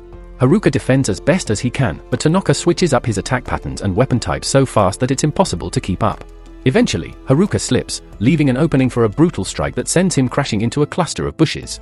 By the time he's back on his feet, Tanaka lands another vicious slash, knocking him across the forest floor. Wounded and struggling to stand, Haruka realizes he's in serious trouble. Tanaka looms over him, smirking with confidence. Haruka grudgingly admits that he's not sure he can win. Tanaka's relentless attacks, combined with his range of abilities, are overwhelming. As the realization sets in, Haruka begins to piece things together. He figures out that Tanaka has copied everyone's abilities with a copycat skill. Tanaka laughs, impressed by how quickly Haruka figured it out. He confirms Haruka's deduction, and Haruka realizes that Tanaka's next target is the class rep. He's after her hijack skill to steal all the original abilities and become unstoppable. Before Haruka can think any further, Tanaka swings aside, the force of the blow sending Haruka reeling back. Barely managing to stay on his feet, Haruka launches a desperate counterattack, but Tanaka easily evades, revealing that the strike had been a decoy. Haruka had been tricked by an illusion. At his wit's end, Haruka appears to give up, standing still as Tanaka charges at him with a sword. But at the last moment, Haruka sidesteps, grinning as he whispers in Tanaka's ear that he's figured out his secret. From that moment, Tanaka struggles to land a single blow. Haruka explains that he let Tanaka exhaust his entire arsenal, watching carefully for a pattern. While dodging each strike, Haruka realized that Tanaka never used the same ability twice in a row. From this, he deduced that Tanaka's copycat skill had a limit. He could only use each copied ability a set number of times. With that knowledge, Haruka begins to turn the tide of the battle. If Haruka keeps evading, Tanaka will eventually run out of attacks. Tanaka begins to feel a surge of panic as Haruka reveals his biggest flaw, but he's still confident he can finish the fight before his abilities are exhausted. He charges again, but Haruka dodges, now agile enough to leap over him and strike back. Haruka has adapted to Tanaka's speed, and no matter how many new techniques Tanaka tries, Haruka remains composed. Seizing the moment, Haruka charges for the finishing blow, but just as he's about to strike, Tanaka fires a laser, forcing Haruka to retreat. Despite his secret being exposed, Tanaka remains a formidable opponent, not to be underestimated. Tanaka's breaths grow heavy with exhaustion, but he stands firm, shouting that he won't be beaten by someone like Haruka. Even though he's at a disadvantage, Tanaka still has one final trick. He moves erratically through the forest, deliberately confusing Haruka, who struggles to track his movements. By the time Haruka realizes Tanaka's plan, it's already too late. Tanaka activates his ultimate move, and as it takes effect, Haruka collapses, with Tanaka standing victorious. He laughs, finally claiming victory and giving Haruka begrudging credit. He admits to burning through nearly all his skills, but sneers, saying it doesn't matter. Soon, he'll wipe out the remaining classmates and claim the hijack skill, securing all the permanent powers he needs. With that, he kicks Haruka's head for good measure and turns to leave. Just as he's walking away, Haruka calls out to him, noting how rude it is to step on someone's head without an apology. Tanaka freezes, shocked that Haruka is still alive after his death skill, which has a 100% success rate on anyone above level 11. Haruka calmly explains that he has a skill that grants resistance to negative status effects, and with his maxed out luck stat, likely negated the death skill's effect. The dramatic fall? He did it for fun. Tanaka, seething, demands to know how Haruka can still move, considering he locked Haruka's movements using his metal skill from the start. Haruka admits that the metal skill is a real nuisance, and he technically couldn't move his body. Instead, he's been using his puppet skill to control himself externally this entire time. He proudly declares that while his skills might seem worthless to others, they'll become unstoppable in his hands. Frustrated, Tanaka refuses to accept his losing to someone using what he considers junk skills. He lunges at Haruka, slashing wildly, but Haruka effortlessly deflects each blow, warning Tanaka that his skills will run out if he keeps this up. Ignoring the warning, Tanaka goes for a final desperate overhead strike, but as expected, Haruka remains unharmed. He calmly tells Tanaka that his reign of terror is over. Tanaka is stunned, unable to comprehend how he's losing after carefully planning for this moment. To him, the math always added up. Haruka shouldn't have been able to grow so powerful. Haruka laughs, pointing out that Tanaka's rigid thinking is naive. Sure, the laws of math might work on Earth, but here, the rules are different. Tanaka had always been the top student in school, utterly uninterested in his classmates, who he considered far below his intellectual level. Life felt unbearably dull, and he yearned for something to break the monotony. His wish was unexpectedly granted when their class was summoned to a new world. Upon seeing the skill board, Tanaka quickly calculated his options. The most exciting path, he determined, was to eliminate his classmates and steal their abilities for himself.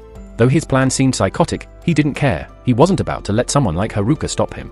Tanaka continued attacking with what remained of his power, but Haruka quickly noticed he was running low on abilities. Haruka prepared himself for the moment to strike and deliver the final blow. Just as he was about to attack, Tanaka smirked, revealing that he could control weapons from a distance, and a blade plunged into Haruka from behind. Wounded and on his knees, Haruka struggled as Tanaka gleefully began to slash at him, claiming victory was within his grasp.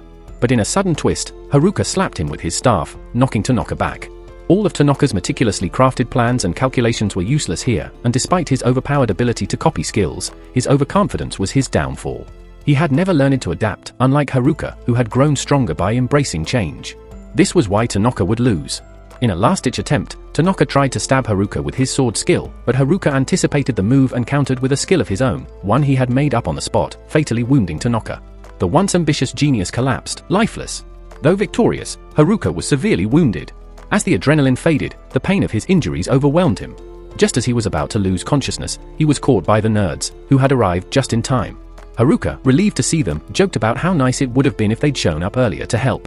While they hadn't been there for the battle, at least now they could help him recover. Haruka asked how they knew where he was, and they explained that the class rep had found them as they were leaving the dungeon and told them about Haruka's fight. Without hesitation, they rushed into the woods to back him up. The group eventually made it back to the city, where the girls were waiting at the gate, visibly relieved and eager to greet Haruka. They had prepared a feast in his honor, though Haruka felt awkward under their gaze. The leader of the gym bros came forward, offering a celebratory dap to Haruka, no words needed. The girls suggested heading back to the inn for a bath, and though Haruka didn't have much of a choice, they dragged him along. Meanwhile, the popular girls stayed behind to apologize to the nerds, a gesture the nerds hadn't expected, but appreciated. They admitted they had been wrong about the nerds and sincerely thanked them for everything they had done for the group. With everything seeming to settle, Haruka felt that all the loose ends had been tied up. He started quietly slipping away, considering returning to his peaceful life in the woods. Before he could get far, however, the class rep caught him, furious. She demanded to know where he thought he was going, reminding him how worried she had been about him and how now, just as he had returned, he was trying to leave again. Haruka awkwardly apologizes, and the class rep, though still annoyed, agrees to let it slide, so long as he doesn't try to disappear on them again. She adds that this time, all the girls will be watching him, ensuring he won't get away so easily. The next day, Haruka wakes up from a strange dream and drags himself downstairs, where the nerd squad is waiting for him. It looks like they're gearing up for another dungeon dive, and Haruka's curiosity is piqued. Lately, they've been obsessed with dungeon crawling. When he asks about it, the nerds eagerly reveal that they're on the hunt for a rare item, one that can only be found deep within the dungeon. Naturally, Haruka wants to know what makes this item so special, and their answer nearly makes him facepalm. The item in question is a harem magnet ring, which, according to them, is the key to finally attracting a harem of their own. They've been stuck in this world for nearly a month, and not a single girl has even spared them a second glance. The ring, they claim, will solve all their problems. As they head off on their quest, Haruka finds himself reflecting on the ring. It sounds like an interesting item, but he doesn't need one. He's more than happy with his quiet, loner lifestyle. Unfortunately for him, life has other plans. Standing before him is none other than the class rep, a gaze locking onto him with an intensity that makes him freeze. With a sinking feeling, Haruka asks what has her so upset this time. Turns out, she's still angry about yesterday, and now it's her turn to chew him out.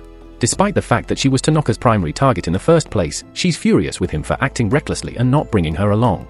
Haruka, exhausted from the constant reprimands, mutters a quick apology, promising to inform her the next time he's about to do something life-threatening. To his surprise, this seems to placate her, and with a satisfied nod, she walks off. Haruka slumps to the floor, staring at the ceiling, wondering just how his life turned into such a mess. If he doesn't find a way out of this, his dream of returning to a peaceful life in the woods will never come true. Just then, inspiration strikes. What if he uses the harem magnet ring on all the girls? If they all like him, they won't be mad anymore, and with no guilt trips to worry about, he'll finally be free to go. Grinning at his brilliant plan, Haruka resolves to head into the dungeon that very day. Meanwhile, in the Lord's mansion, Meriel is growing increasingly anxious. Her father, the Lord, has been working tirelessly, and she's concerned about the toll it's taking on him. She offers him a cup of tea to help him relax, but he's too frazzled to unwind. Reports of monster sightings have been flooding in, causing merchants to avoid the town, and as the town's lord, it's his responsibility to deal with the growing chaos. Suddenly, a guard bursts into the room, pale as a ghost, delivering alarming news. A monstrous horde has been spotted near the dungeon. Coincidentally, Haruka is already in the midst of this horde himself. Though he hadn't planned on a fight, Haruka isn't the type to shy away from a quick warm-up. Unbeknownst to Muriel, he's already deep in battle, but when she hears the news, she panics and rushes to the guild hall to warn the guild master. She urgently informs him that a massive orc horde is headed straight for the town, and unless something is done, the town will be obliterated. The guild immediately springs into action. Among them, the class rep steps up and volunteers to help defend the town. She quickly gathers her classmates to join the effort, but then realizes Haruka is nowhere to be found. Meanwhile, Haruka is effortlessly cutting through the monster horde, barely breaking a sweat. However, when an Orc King appears, he's slightly taken aback by the sheer number of enemies. Still, he shrugs it off, knowing he could wipe them all out with a single strike. Back at the town gates, the adventurers are preparing for what they believe will be an epic battle. By the time they're ready, however, the so-called horde is already obliterated, with Haruka having casually wiped out the Orc King and its minions. He takes a moment to reflect on how strange it is that so many monsters appeared at once, but decides he doesn't care and continues his journey toward the dungeon. Once he reaches the dungeon, Haruka slips past the guards, avoiding unnecessary interactions with people. Inside, he's amazed by the intricate design of the dungeon's interior, as if it's the work of an overachiever's fantasy. He quickly snaps out of it, realizing he has a mission to complete. He begins searching for the legendary Heron magnet, but there's just one problem: he has no idea what it even looks like. So, like a clueless tourist, he starts wandering aimlessly through the dungeon. Eventually, he stumbles upon a treasure chest sitting in the middle of a hallway, eagerly opens it, and expects something valuable. But after using his appraisal skill, he realizes it's just junk. Frustrated but stubborn, Haruka continues his search, only to find more worthless items. After a while, he gives up and decides to ask the shady merchant back in town for any tips. Meanwhile, back at the town gate, everyone is on edge, waiting for the orcs Muriel warned about. Doubts start to creep in, some wonder if she was bluffing. Just as the tension reaches its peak, something emerges from the smoky horizon. The townspeople prepare for a battle, but it turns out to be Haruka, stumbling back, half asleep from his long day of adventuring. Oblivious to the tense atmosphere, he looks around, confused by everyone's uptight behavior. Class rep rushes over to explain that a horde of monsters is on its way to destroy the village and demands to know where he's been all day. Haruka isn't about to admit he's been chasing after the Heron magnet, so he awkwardly stays silent. Gatek then asks if Haruka saw any orcs on his way back, and only then does it click for him. He casually mentions that he wiped out an orc horde earlier, but instead of cheers, the group looks frustrated. Later, the guildmaster and Muriel thank him for taking care of the orcs, but scold him for recklessly fighting a whole horde by himself. The guildmaster warns Haruka about increased monster activity, with creatures spilling out of the dungeon. He tells him that there might soon be a dungeon stampede and insists Haruka promise not to act recklessly again, to which Haruka nods. Later that night, Haruka collapses onto his bed, exhausted and frustrated. With the guildmaster, Muriel, and the whole town keeping an eye on him, sneaking out unnoticed is going to be a lot more difficult from now on. The following day, Haruka heads straight to the magic item merchant shop. The merchant isn't thrilled to see him, probably still holding a grudge over whatever happened last time, but Haruka quickly clears the air, saying he's not there to buy anything, just to ask one question. He inquires about the whereabouts of the harem magnet ring. The merchant, looking puzzled, admits he's never heard of such a ring, but mentions an item called the pheromone ring instead, which enhances charisma, exactly what Haruka's looking for. When Haruka asks where he can find it, since it wasn't on the first floor, the merchant explains that it's definitely not on the first floor. Anything that easy would have been taken long ago. It's more likely to be found around the 50th floor, a depth no one has ever reached. He goes on to explain there are 100 floors in total, but it's a brutal challenge to descend even a few. Haruka might need to defeat the floor bosses to progress, and much of the dungeon is still uncharted. If Haruka plans to venture that deep, the merchant advises him to stock up on potions and recovery items. Haruka, taking the advice seriously, heads off to prepare. Unbeknownst to him, the nerd squad overhears the conversation and immediately rushes to class rep to report it. As soon as they hear that Haruka is after the pheromone ring, the class rep and the others panic. If Haruka gets his hands on that ring, his charisma would be boosted to the point where they wouldn't be able to resist him. The thought of Haruka gaining such influence is terrifying, and they all agree they have to stop him at any cost. Haruka, now fully prepared, heads toward the dungeon, intent on his goal. However, his sharp instincts pick up on something behind him. He turns around and spots the class rep leading the entire group, chasing him down. He halts, raising an eyebrow, and asks, "Why are you all here?" Class rep shoots the question back at him, accusing him of going after the pheromone ring. Haruka laughs it off and spins a wild lie, claiming he's after the tree ring that lets you talk to animals. Naturally, no one buys it. Seeing that they're not going to let him off the hook, Haruka does what he does best, he runs. Class rep and the others chase after him into the dungeon. For now, Haruka's ahead, but he knows if they get to the pheromone ring first, they'll force him to follow their rules. For someone like Haruka, who prides himself on being a loner, that's a nightmare. Determined not to lose his freedom, he speeds up, widening the gap. Class Rep calls out after him, warning that running in a dungeon could trigger traps, but Haruka, ever the smartest, yells back that traps are no problem since his luck stat is maxed out. Sure, traps might not be a problem, but bad dungeon design is another story. As he steadies himself against a wall, it crumbles under his touch, and before he can react, Haruka falls into what seems like an endless chasm. Class Rep reaches out to grab him, but it's too late. Haruka plummets into the abyss, falling endlessly. In his panic, he forgets that he has the airwalk skill that could save him. Haruka finally reaches the bottom of the pit, thinking quickly as the ground nears. He casts an earth spell to soften the impact, creating a cushion to lessen the fall. After landing, he takes a moment to reassess the situation. Given how deep the fall was, he wonders if he's unintentionally dropped to the dungeon's 100th floor. Ahead of him lies only one path, and instinct tells him it leads straight to the final boss. He wants no part of that, so he starts considering ways to scale the chasm. Remembering his airwalk ability, he attempts to ascend but quickly realizes the fall was too deep for that to work. With no other options, Haruka reluctantly decides to follow the foreboding path ahead. On the upside, the fall unlocked two new abilities, trap detection and spatial awareness. With these, he scans the area and confirms there are no traps ahead. Just as he begins to relax, he realizes something far worse. He's not on the 100th floor. He's on the 101st. And that only means one thing, he's found the hidden boss's lair. Facing that boss is sure to be a major headache, but with no other way out, Haruka takes a deep breath and starts walking down the unsettling hallway. The air thickens with mana, making it hard to breathe, but he presses on until he reaches the boss's chamber. As he opens the heavy door, a wave of oppressive mana crashes over him. There, standing in the center of the room, is the dungeon's secret boss, the Dungeon Emperor. Instantly, Haruka knows he's in trouble. He activates his appraisal skill for more information, and what he learns sends a shiver down his spine. The Dungeon Emperor is level 100. Meanwhile, Class Rep and the rest of the class have made it to the 47th floor, still no closer to finding Haruka. The group's concern grows, and some suspect he might have fallen all the way down. Shimazaki tries to reassure them, suggesting Haruka might have used one of the dungeon's return portals to get back to the surface. But Totsuya crushes that hope, explaining that portals only appear after a floor's boss is defeated. Worse, if someone skips the normal path, no portal appears at all, meaning Haruka is probably trapped. The group recalls the legend of the Dungeon Emperor, a terrifying foe stronger than even the Dungeon King. The girls start to realize they may be ill-equipped for such a rescue mission. Still, Class Rep refuses to give up on Haruka, insisting they press on, and the rest agree, hoping they'll reach him in time. Back in the boss room, Haruka is trying to figure out his next move. His appraisal skill revealed little, only that his enemy is a Lick, a no-life king of immense power. Knowing Liches are master spellcasters, Haruka realizes a long-range battle would be disastrous, so he needs to close the gap quickly. Without hesitation, he flash steps behind the Lick, preparing for a decisive strike. But as he swings, the Dungeon Emperor spins around with lightning speed, countering his attack with its blade. Haruka quickly realizes this fight will be much tougher than expected, and his usual tactics won't be enough. Outside the dungeon, Meriel and her father watch ominous dark clouds swirl above, a clear sign that something disastrous is about to unfold. Haruka's father, sensing the gravity of the situation, instructs her to head straight to the guild and warn them to prepare for any potential crises. Meanwhile, Haruka finds himself locked in a fierce, life-or-death struggle, striving to match the Dungeon Emperor's divine speed. Desperate, he activates every speed-enhancing skill at his disposal, hoping to gain an advantage, and sprints across the room in a blur of motion. Yet, despite his best efforts, each of his strikes feels sluggish, forcing him to push his limits further.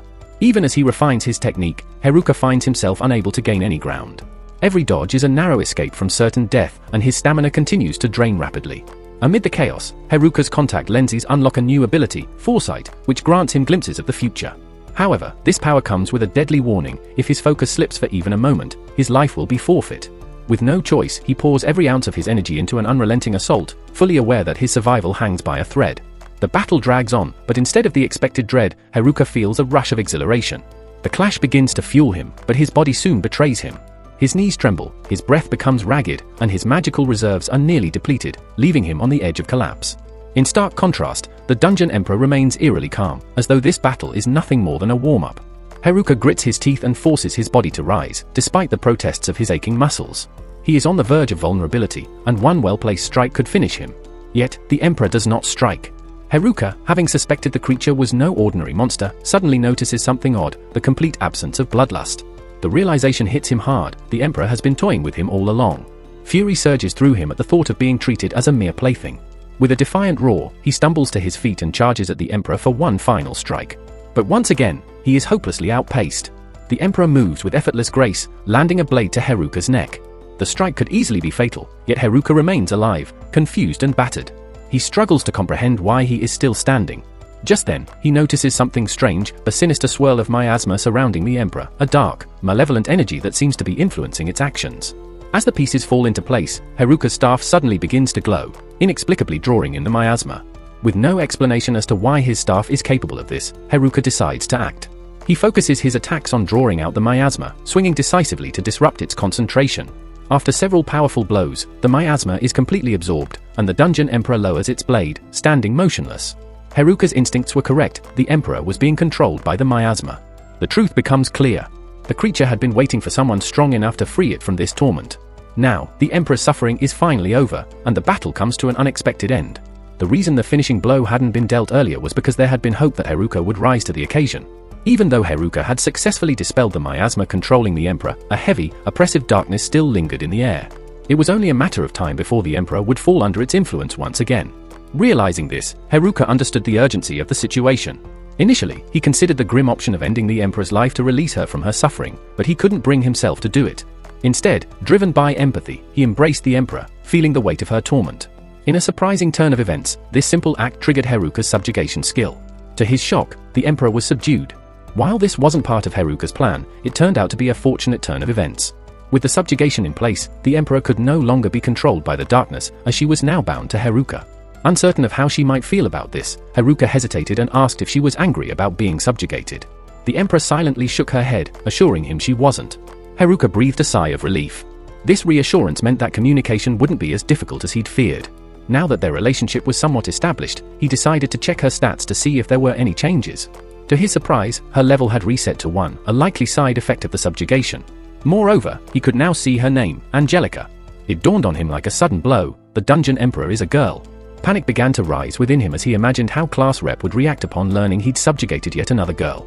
But there was no time to dwell on that now. Haruka quickly asked Angelica if she wanted to leave the dungeon with him. She agreed, and together they walked through a door that led them to the 100th floor of the dungeon. Haruka activated his spatial awareness skill, scanning the area. He spotted a staircase at the far side of the room, their potential escape route. However, as soon as they entered the space, four boss monsters appeared. Haruka's heart sank.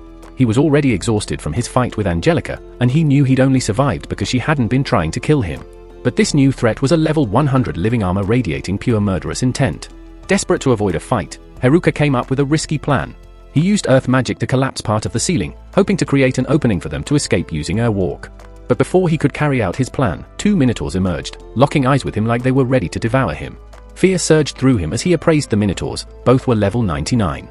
His situation had just gone from bad to worse. The minotaurs leapt toward him, but by an unexpected stroke of luck, they landed directly on the living armor, dealing massive damage to all 3 monsters. Seeing the opening, Haruka acted quickly, finishing off the remaining enemies. As he gathered the magic crystals left behind, he noticed Angelica eyeing the leftover armor pieces dropped by the monsters. With a smile, Haruka told her she could have them if she wanted. Angelica eagerly put on the armor, but it was comically oversized for her. Haruka immediately doubted it would be a good fit. But then, out of nowhere, the armor began to glow and reshape itself, molding perfectly to Angelica's form. Haruka exhales in relief, relieved that Angelica is no longer just a skeleton exposed to the elements. However, a sense of unease lingers. After all, the armor they discovered in the dungeon might not be as harmless as it appears. Deciding to be cautious, Haruka appraises it, only to discover a horrifying truth: the armor is cursed with a binding spell, meaning Angelica is now bound to it permanently. Her furious glare falls on Haruka for not warning her sooner, though given her current state, her wardrobe options had been limited to begin with. Meanwhile, on the dungeon's 50th floor, Haruka's classmates are in a frenzy, desperately searching for him. Most of them assume Haruka will waltz in soon, proudly claiming to have cleared the entire dungeon solo, likely with some smug remark thrown in. While this seems typical of him, the class rep refuses to sit idly by. She takes the lead, guiding the group toward the boss room, determined to continue searching. When she throws open the doors, the group is frozen in place, paralyzed by fear as they come face to face with a massive Cyclops, their 4th boss. Back in the city, Moriel bursts into the guild, urgently informing the guild master of something strange occurring in the dungeon. Though she isn't sure exactly what's happening, her gut tells her it could escalate into something serious. The guild master notes there haven't been any reports from the guard at the dungeon's entrance. However, Gakdak dryly points out that the guard's intellect is barely above room temperature, so trusting him to notice anything of importance is wishful thinking. He suggests they prepare for the worst, and off-tier volunteers to gather the guild members. The guild master then asks about the new adventurers, whose help might be crucial in this situation. Neither off-tier nor Gakdak has seen Haruka's classmates that day. While it's typical for Haruka to vanish on random adventures, the absence of the entire group is starting to feel more like a genuine crisis, one that might be more than just coincidence. On floor 98, Haruka finally manages to cheer Angelica up by giving her a cape to go with her armor, making her appear more regal. Just as the atmosphere lightens, Haruka senses the presence of a monster nearby. Using his appraisal skill, he identifies it as a lick, a terrifying creature immune to all physical attacks. The only way to defeat it is with holy magic, a skill Haruka doesn't possess. He briefly considers creating another hole in the ceiling to escape, but after his disastrous encounter with the Minotaurs, he decides it's too risky. Who knows what could fall through this time. With no holy magic at his disposal, Haruka decides to make use of his trusty staff. Surprisingly, the staff seems to neutralize the licker's miasma, so Haruka begins poking the creature with it. To his shock and confusion, the lick begins to fade away. Haruka has no idea why it worked, but he's not about to complain. After all, a victory is a victory. Continuing their ascent, Haruka and Angelica reach the 97th floor, where they're immediately confronted by a swarm of venomous moth monsters. Haruka knows that direct combat is a death sentence. One dose of venom could be fatal. Thinking quickly, he conjures a massive fireball, using it as bait to draw the moths in before setting them ablaze in one swift strike. The pair ascends to the 96th floor, only to face venomous caterpillars spitting sticky threads that immobilize anything they touch. Normally, navigating this floor would be a nightmare, but Haruka finds a shortcut. Using earth magic, he rolls the entire floor up like a carpet, crushing the caterpillars in a single sweep. With that, they make steady progress, but things take a turn when they reach the 95th floor. The atmosphere shifts in an unsettling way, and before they can fully understand the change, they're attacked by the floor boss, a living sword. Unlike previous bosses, this one is a level 100, far stronger than its floor rating would suggest. The sword lunges at Haruka with lightning-fast speed, but he narrowly dodges and tries to get behind it for a counterattack. However, the sword anticipates his move, dodging before he can strike. Haruka quickly realizes this fight will be anything but ordinary. The sword's erratic movements exceed anything he's faced before, and to make matters worse, it's joined by smaller swords that relentlessly attack from all sides, making it impossible for Haruka to keep up. In that moment, Haruka has a realization: there's someone faster who can handle this. He calls out to Angelica, asking her to step in. Angelica, eager to prove herself, draws her sword with determination and steps forward. The living sword immediately senses the new threat and positions its helper swords to defend against her.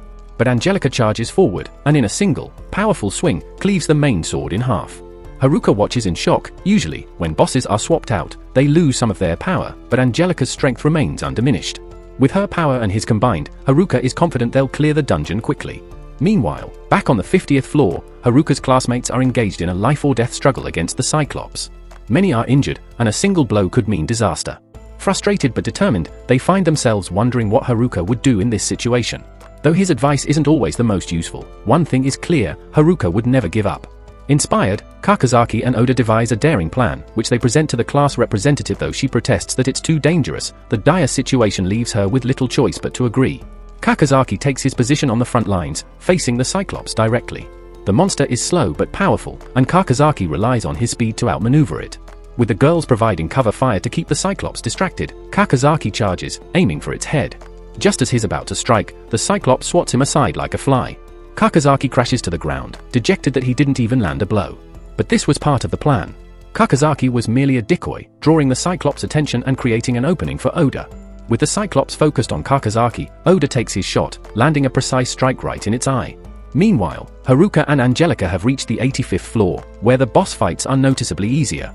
As the group begins to relax, a sudden, violent tremor shakes the entire dungeon, signaling the impending arrival of a dungeon stampede. At the entrance, the clueless guard starts to realize something is terribly wrong. Monsters are appearing everywhere, and it takes him a moment to process the situation.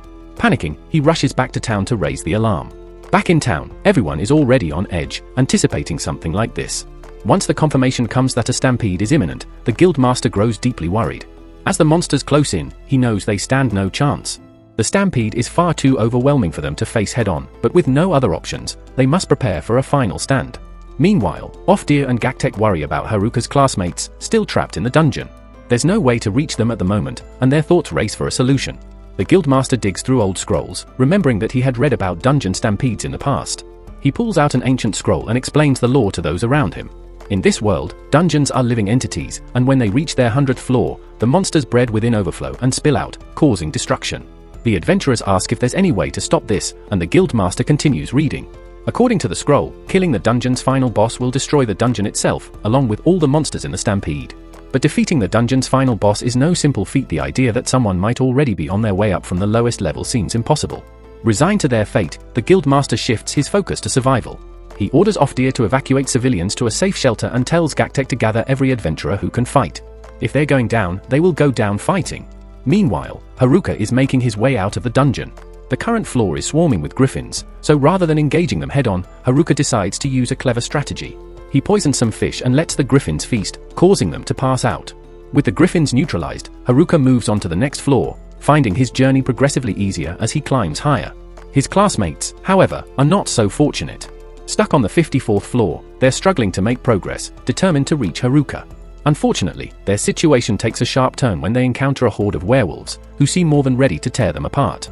Meanwhile, on the surface, the adventurers at the city gate are rallying after fending off the first wave of dungeon monsters. Despite their efforts, things look grim. It's only a matter of time before they're overwhelmed, but their best hope for survival lies in defeating the dungeon boss. The only one with a chance of accomplishing this is Haruka. The guildmaster considers sending a message into the dungeon, hoping Haruka can come to their aid. However, leaving the city undefended is too dangerous. In a last-ditch effort, the guildmaster turns to Meriel, who has been standing idly by. She hesitates, shaking her head in refusal, not wanting to enter the dungeon. But the guildmaster insists that Haruka is far more likely to respond to a plea from someone like her, and that she's their best shot. Realizing she can't do this alone, the guildmaster orders Ofdir to accompany her, knowing that Meriel's lack of combat ability would make a solo mission suicidal. Ofdir is willing to take on the assignment but hesitates due to the town's vulnerable state, knowing how crucial his defense post is.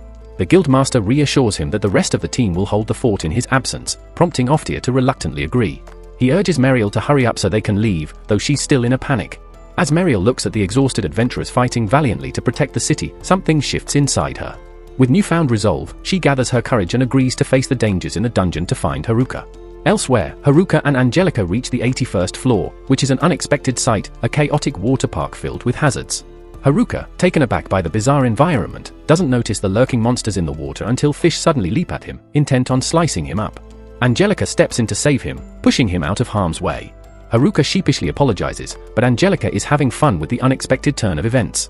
Now alert, Haruka scans the water, realizing it's swarming with fish. If they all attacked at once, he'd be overwhelmed. He remembers an old trick from a One Piece episode he watched years ago and uses his ice magic to freeze the fish in the water. His plan works flawlessly, the fish become encased in ice and float to the surface. Haruka continues freezing the fish as he and Angelica make their way across the water. However, the floor boss soon arrives, and it means business, sending a massive wave crashing toward them. Angelica swiftly leaps out of harm's way, but Haruka, distracted, stands frozen in place. The wave hits him, and he is sent tumbling deep into the water. It seems like Angelica will have to handle the boss alone, but just as the situation grows dire, Haruka emerges in style, riding an improvised earth surfboard. Using the momentum, he charges at the boss and delivers a decisive blow to its head, defeating it. With the immediate threat neutralized, Haruka hops over to the exit with Angelica.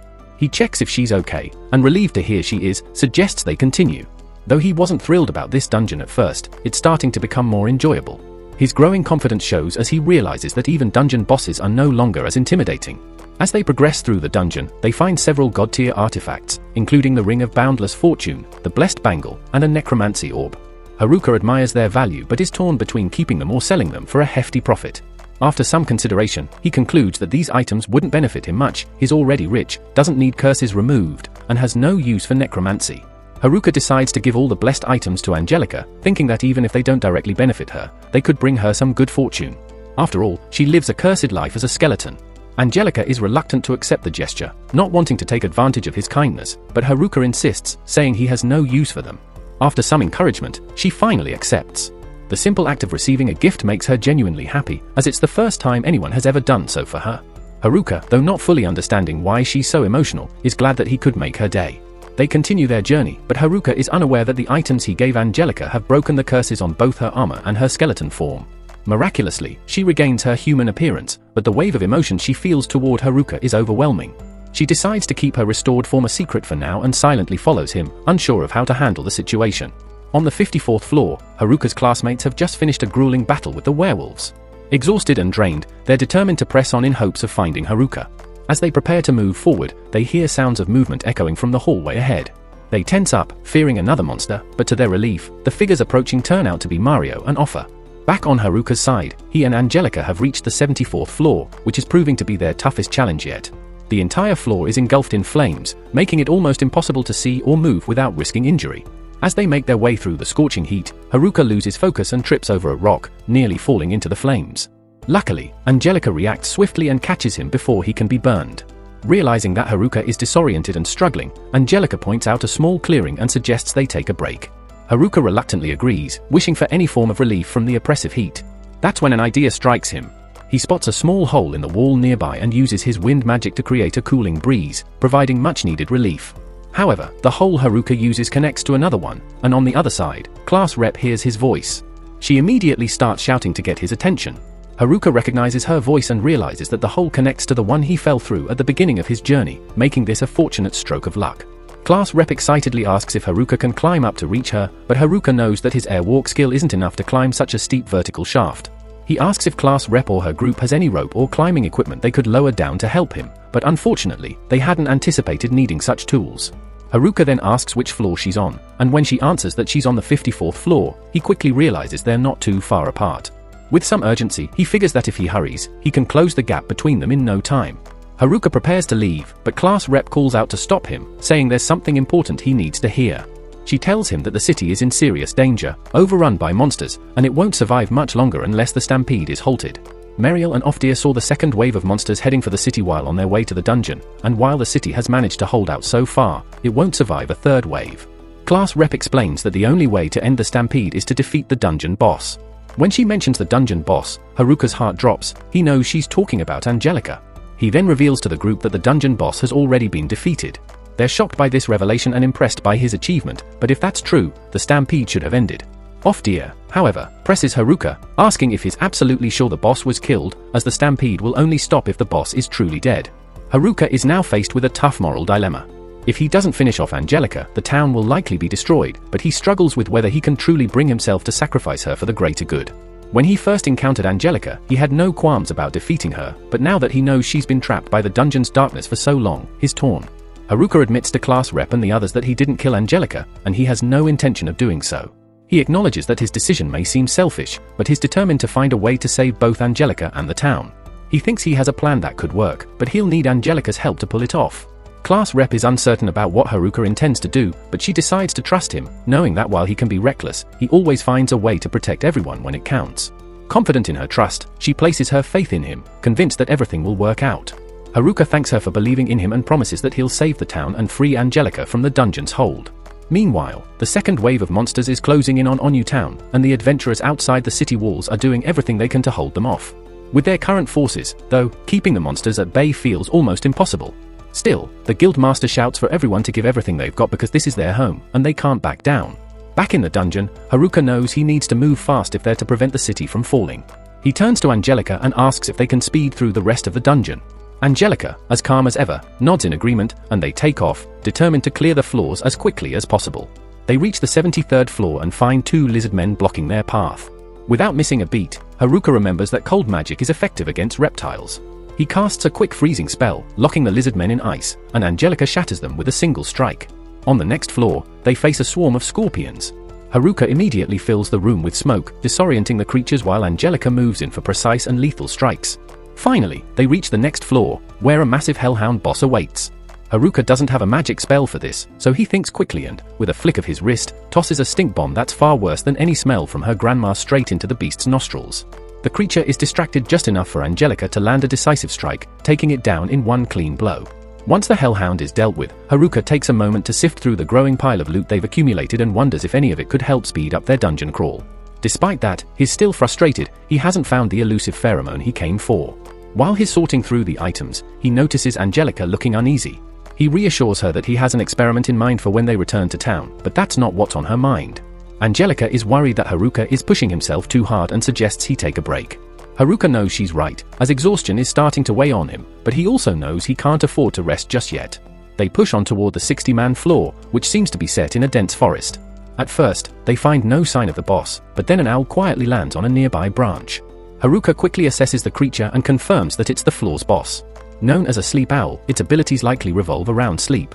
Before Haruka can prepare a counter, the owl's eyes glow, attempting to put him under a sleep effect. Normally, Haruka's well-being skill would prevent such status effects, but his exhaustion is so intense that it doesn't activate in time, and he falls asleep almost instantly. When he wakes, he finds himself being carried on Angelica's back. While he was out, Angelica took down the sleep owl and continued forward, carrying him along. Even though Haruka's awake, Angelica insists he rest a bit longer while she continues to carry him. Meanwhile, Haruka's classmates are also making progress, aiming to clear extra floors to catch up. But their efforts are halted when they encounter a level 100 Sphinx. The creature proves overwhelmingly strong, none of their attacks make any noticeable impact, and worse, any damage they manage to inflict is instantly healed. Oftia, having read about dungeon sphinxes, explains that fighting it is pointless. These beasts are immune to all attacks and can only be defeated by solving a puzzle. Without the puzzle solution, the sphinx is essentially immortal. Unless one of them can solve it, they are completely stuck. Back with Haruka and Angelica, they finally reach the 50-man floor. After being carried for much of the way, Haruka feels fully refreshed and ready to continue. But suddenly, his perception skill flares up, alerting him to something happening on the higher floors. A bad feeling settles over him, and without a second thought, he begins running upwards at full speed. On the 57th floor, Haruka's classmates are nearly at their breaking point, powerless against the Sphinx. None of their attacks are effective, and they have no idea how to solve the puzzle to defeat it. As they spiral into despair, Class Rep loses sight of the Sphinx. By the time she notices, it's too late, the beast is about to crush her underfoot. But just as it's about to strike, Haruka arrives, having already appraised the Sphinx. He knows all about its immunity to attack damage. Fortunately, as Haruka makes his way to the designated floor, he happens upon an item that can bypass all defenses, including damage immunity. Without wasting a moment, he activates the item, disabling the Sphinx's defenses. With the opening created, Angelica swiftly charges forward and delivers a decisive strike, severing the Sphinx's head in one clean cut. Now that the Sphinx has been defeated, Haruka lands next to his classmates and greets them casually. A wave of relief washes over the group, knowing that without Haruka's timely intervention, things would have taken a dire turn. However, Class Rep quickly notices the mysterious woman standing beside Haruka, prompting her to ask about her identity. Haruka begins to recount his encounter at the dungeon's depths, but before he can finish, the floor beneath him suddenly gives way, sending him tumbling toward the abyss below. Thankfully, Haruka has encountered this kind of situation before and reacts quickly. Using the falling rubble to his advantage, he leaps back to safety. Once on solid ground, he reassures his classmates with a calm, confident remark, claiming that he won't fall for the same trick twice. But fate has other ideas, as the floor collapses again. This time, Haruka isn't prepared, and it seems like he's about to plunge into the depths for real. But Class Rep refuses to let him fall. Without hesitation, she leaps after him, determined to catch him before it's too late. Learning from her previous mistakes, she grabs his hand just in time and pulls him back to safety. The group breathes a collective sigh of relief, but the moment of calm is short-lived. The next wave of monsters is already heading their way, and it's massive, far larger than any they've faced before. If this wave reaches Omui, the city won't stand a chance. Class Rep, her voice laced with urgency, turns to Haruka and demands to know if he has a plan to stop the approaching stampede. Haruka nods with confidence, assuring her that he does, though Angelica plays a crucial role. But time is running out, and there's no time to explain the details. Offa steps in, urging everyone to head for the teleportation gate to get back to Omui immediately. As they rush toward the gate, Class Rep can't help but ask Haruka how he managed to survive such dangerous monsters and make it this far. With his usual blend of humility and pride, Haruka admits that he might not have made it through using conventional methods, but with some luck and quick thinking, he managed to push forward. Eventually, they reach Omui, where Gakitek and the Guildmaster are waiting on a hill just outside the city. While they're relieved to see reinforcements, their relief quickly fades as Meriel points toward the horizon. The sight of the monstrous wave approaching the city freezes everyone in place. And when I say monstrous, I mean truly colossal, so vast and overwhelming that even Haruka wouldn't stand a chance against it alone. The Guildmaster, once hopeful, now faces the grim reality of the situation. The entire city shakes as the thunderous sound of the approaching monster horde grows louder, striking fear into the hearts of the citizens. The Lord of Omui rushes through the panicked crowd, trying to reassure them, promising that the adventurers will come to their aid. But outside the city's walls, the adventurers are frozen in despair, overwhelmed by the monstrous stampede and the hopelessness of their situation. Yet, Haruka, ever the composed tactician, turns to Angelica and tells her it's time to put their plan into motion. Without a moment's hesitation, Angelica steps forward, moving through the stunned crowd, and draws her sword. She plants it firmly into the ground, unleashing a powerful surge of energy that radiates outward. Haruka, addressing the confused onlookers, explains that while Angelica may not be the same as the dungeon emperor he once faced, she still holds the title and its absolute control over all the creatures from her dungeon. This grants her the power to erase every monster in her domain. As the energy wave spreads, the monsters begin to vanish, one by one, until the entire horde is gone. With the danger averted, Haruka approaches Angelica and offers a celebratory fist bump. Relief floods the group, but his classmates are left bewildered, demanding to know how Haruka managed to pull off such a miraculous feat. Casually, Haruka downplays his role, explaining that it was all Angelica's doing. Oda, one of the more studious classmates, suddenly has a realization and exclaims that Angelica must be the Dungeon Emperor. The group is stunned by this revelation, immediately questioning if that means she's a monster. Haruka waves off their concerns, reassuring them that Angelica is nothing to fear. He's spent a lot of time with her in the dungeon and knows she's genuinely kind. Though skeptical, the group trusts Haruka's judgment. However, Oda presses on, recalling from his studies that the Dungeon Emperor is supposed to be the most powerful being in the dungeon. Haruka smirks, teasing Oda for knowing such obscure details, but admits Oda is right. Angelica is indeed incredibly strong, and even after her level reset, her abilities remain shockingly powerful. This is what allowed her to defeat all the monsters in the dungeon, and Haruka surmised that she could use that same power to command the monsters and stop the stampede.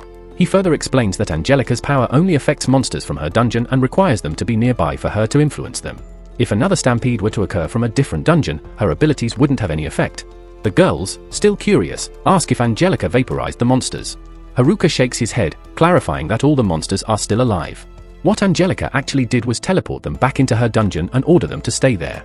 Since the command came from the Dungeon Emperor herself, Haruka is confident they won't be emerging anytime soon.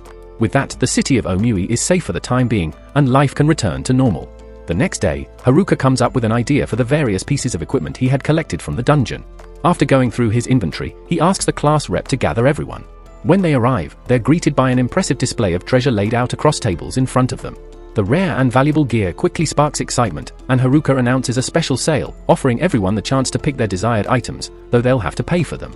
Both the boys and girls are eager, but as soon as the sale begins, the girls dive in with full Black Friday energy. What starts as a sale turns into a chaotic frenzy as they fight for the best gear, leaving the guys intimidated and stepping back, too scared to join the fray. Noticing this, Haruka, feeling a bit sorry for the boys, pulls out some extra equipment he had kept aside. Once the dust settles, everyone is pleased with their purchases, and Haruka is content, knowing that the new gear will help keep his classmates safe. However, with the sale finished, Haruka's mind shifts to Angelica. Since she'll be staying in town for a while, he's concerned about how she'll adjust.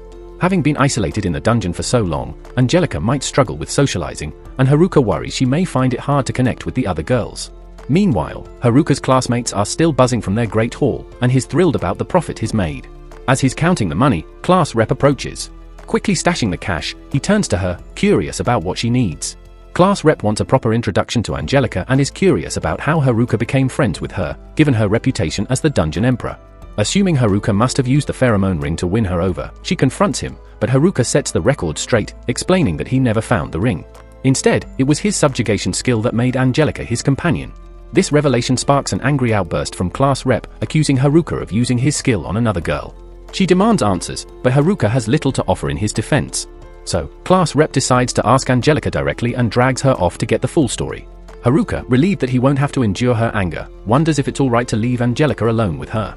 Soon, class rep gathers all the girls in one room, eager to hear Angelica's story. The atmosphere is tense and awkward since Angelica hasn't said a word, but the girls' curiosity keeps them going. Class rep gently encourages Angelica to share a bit about herself.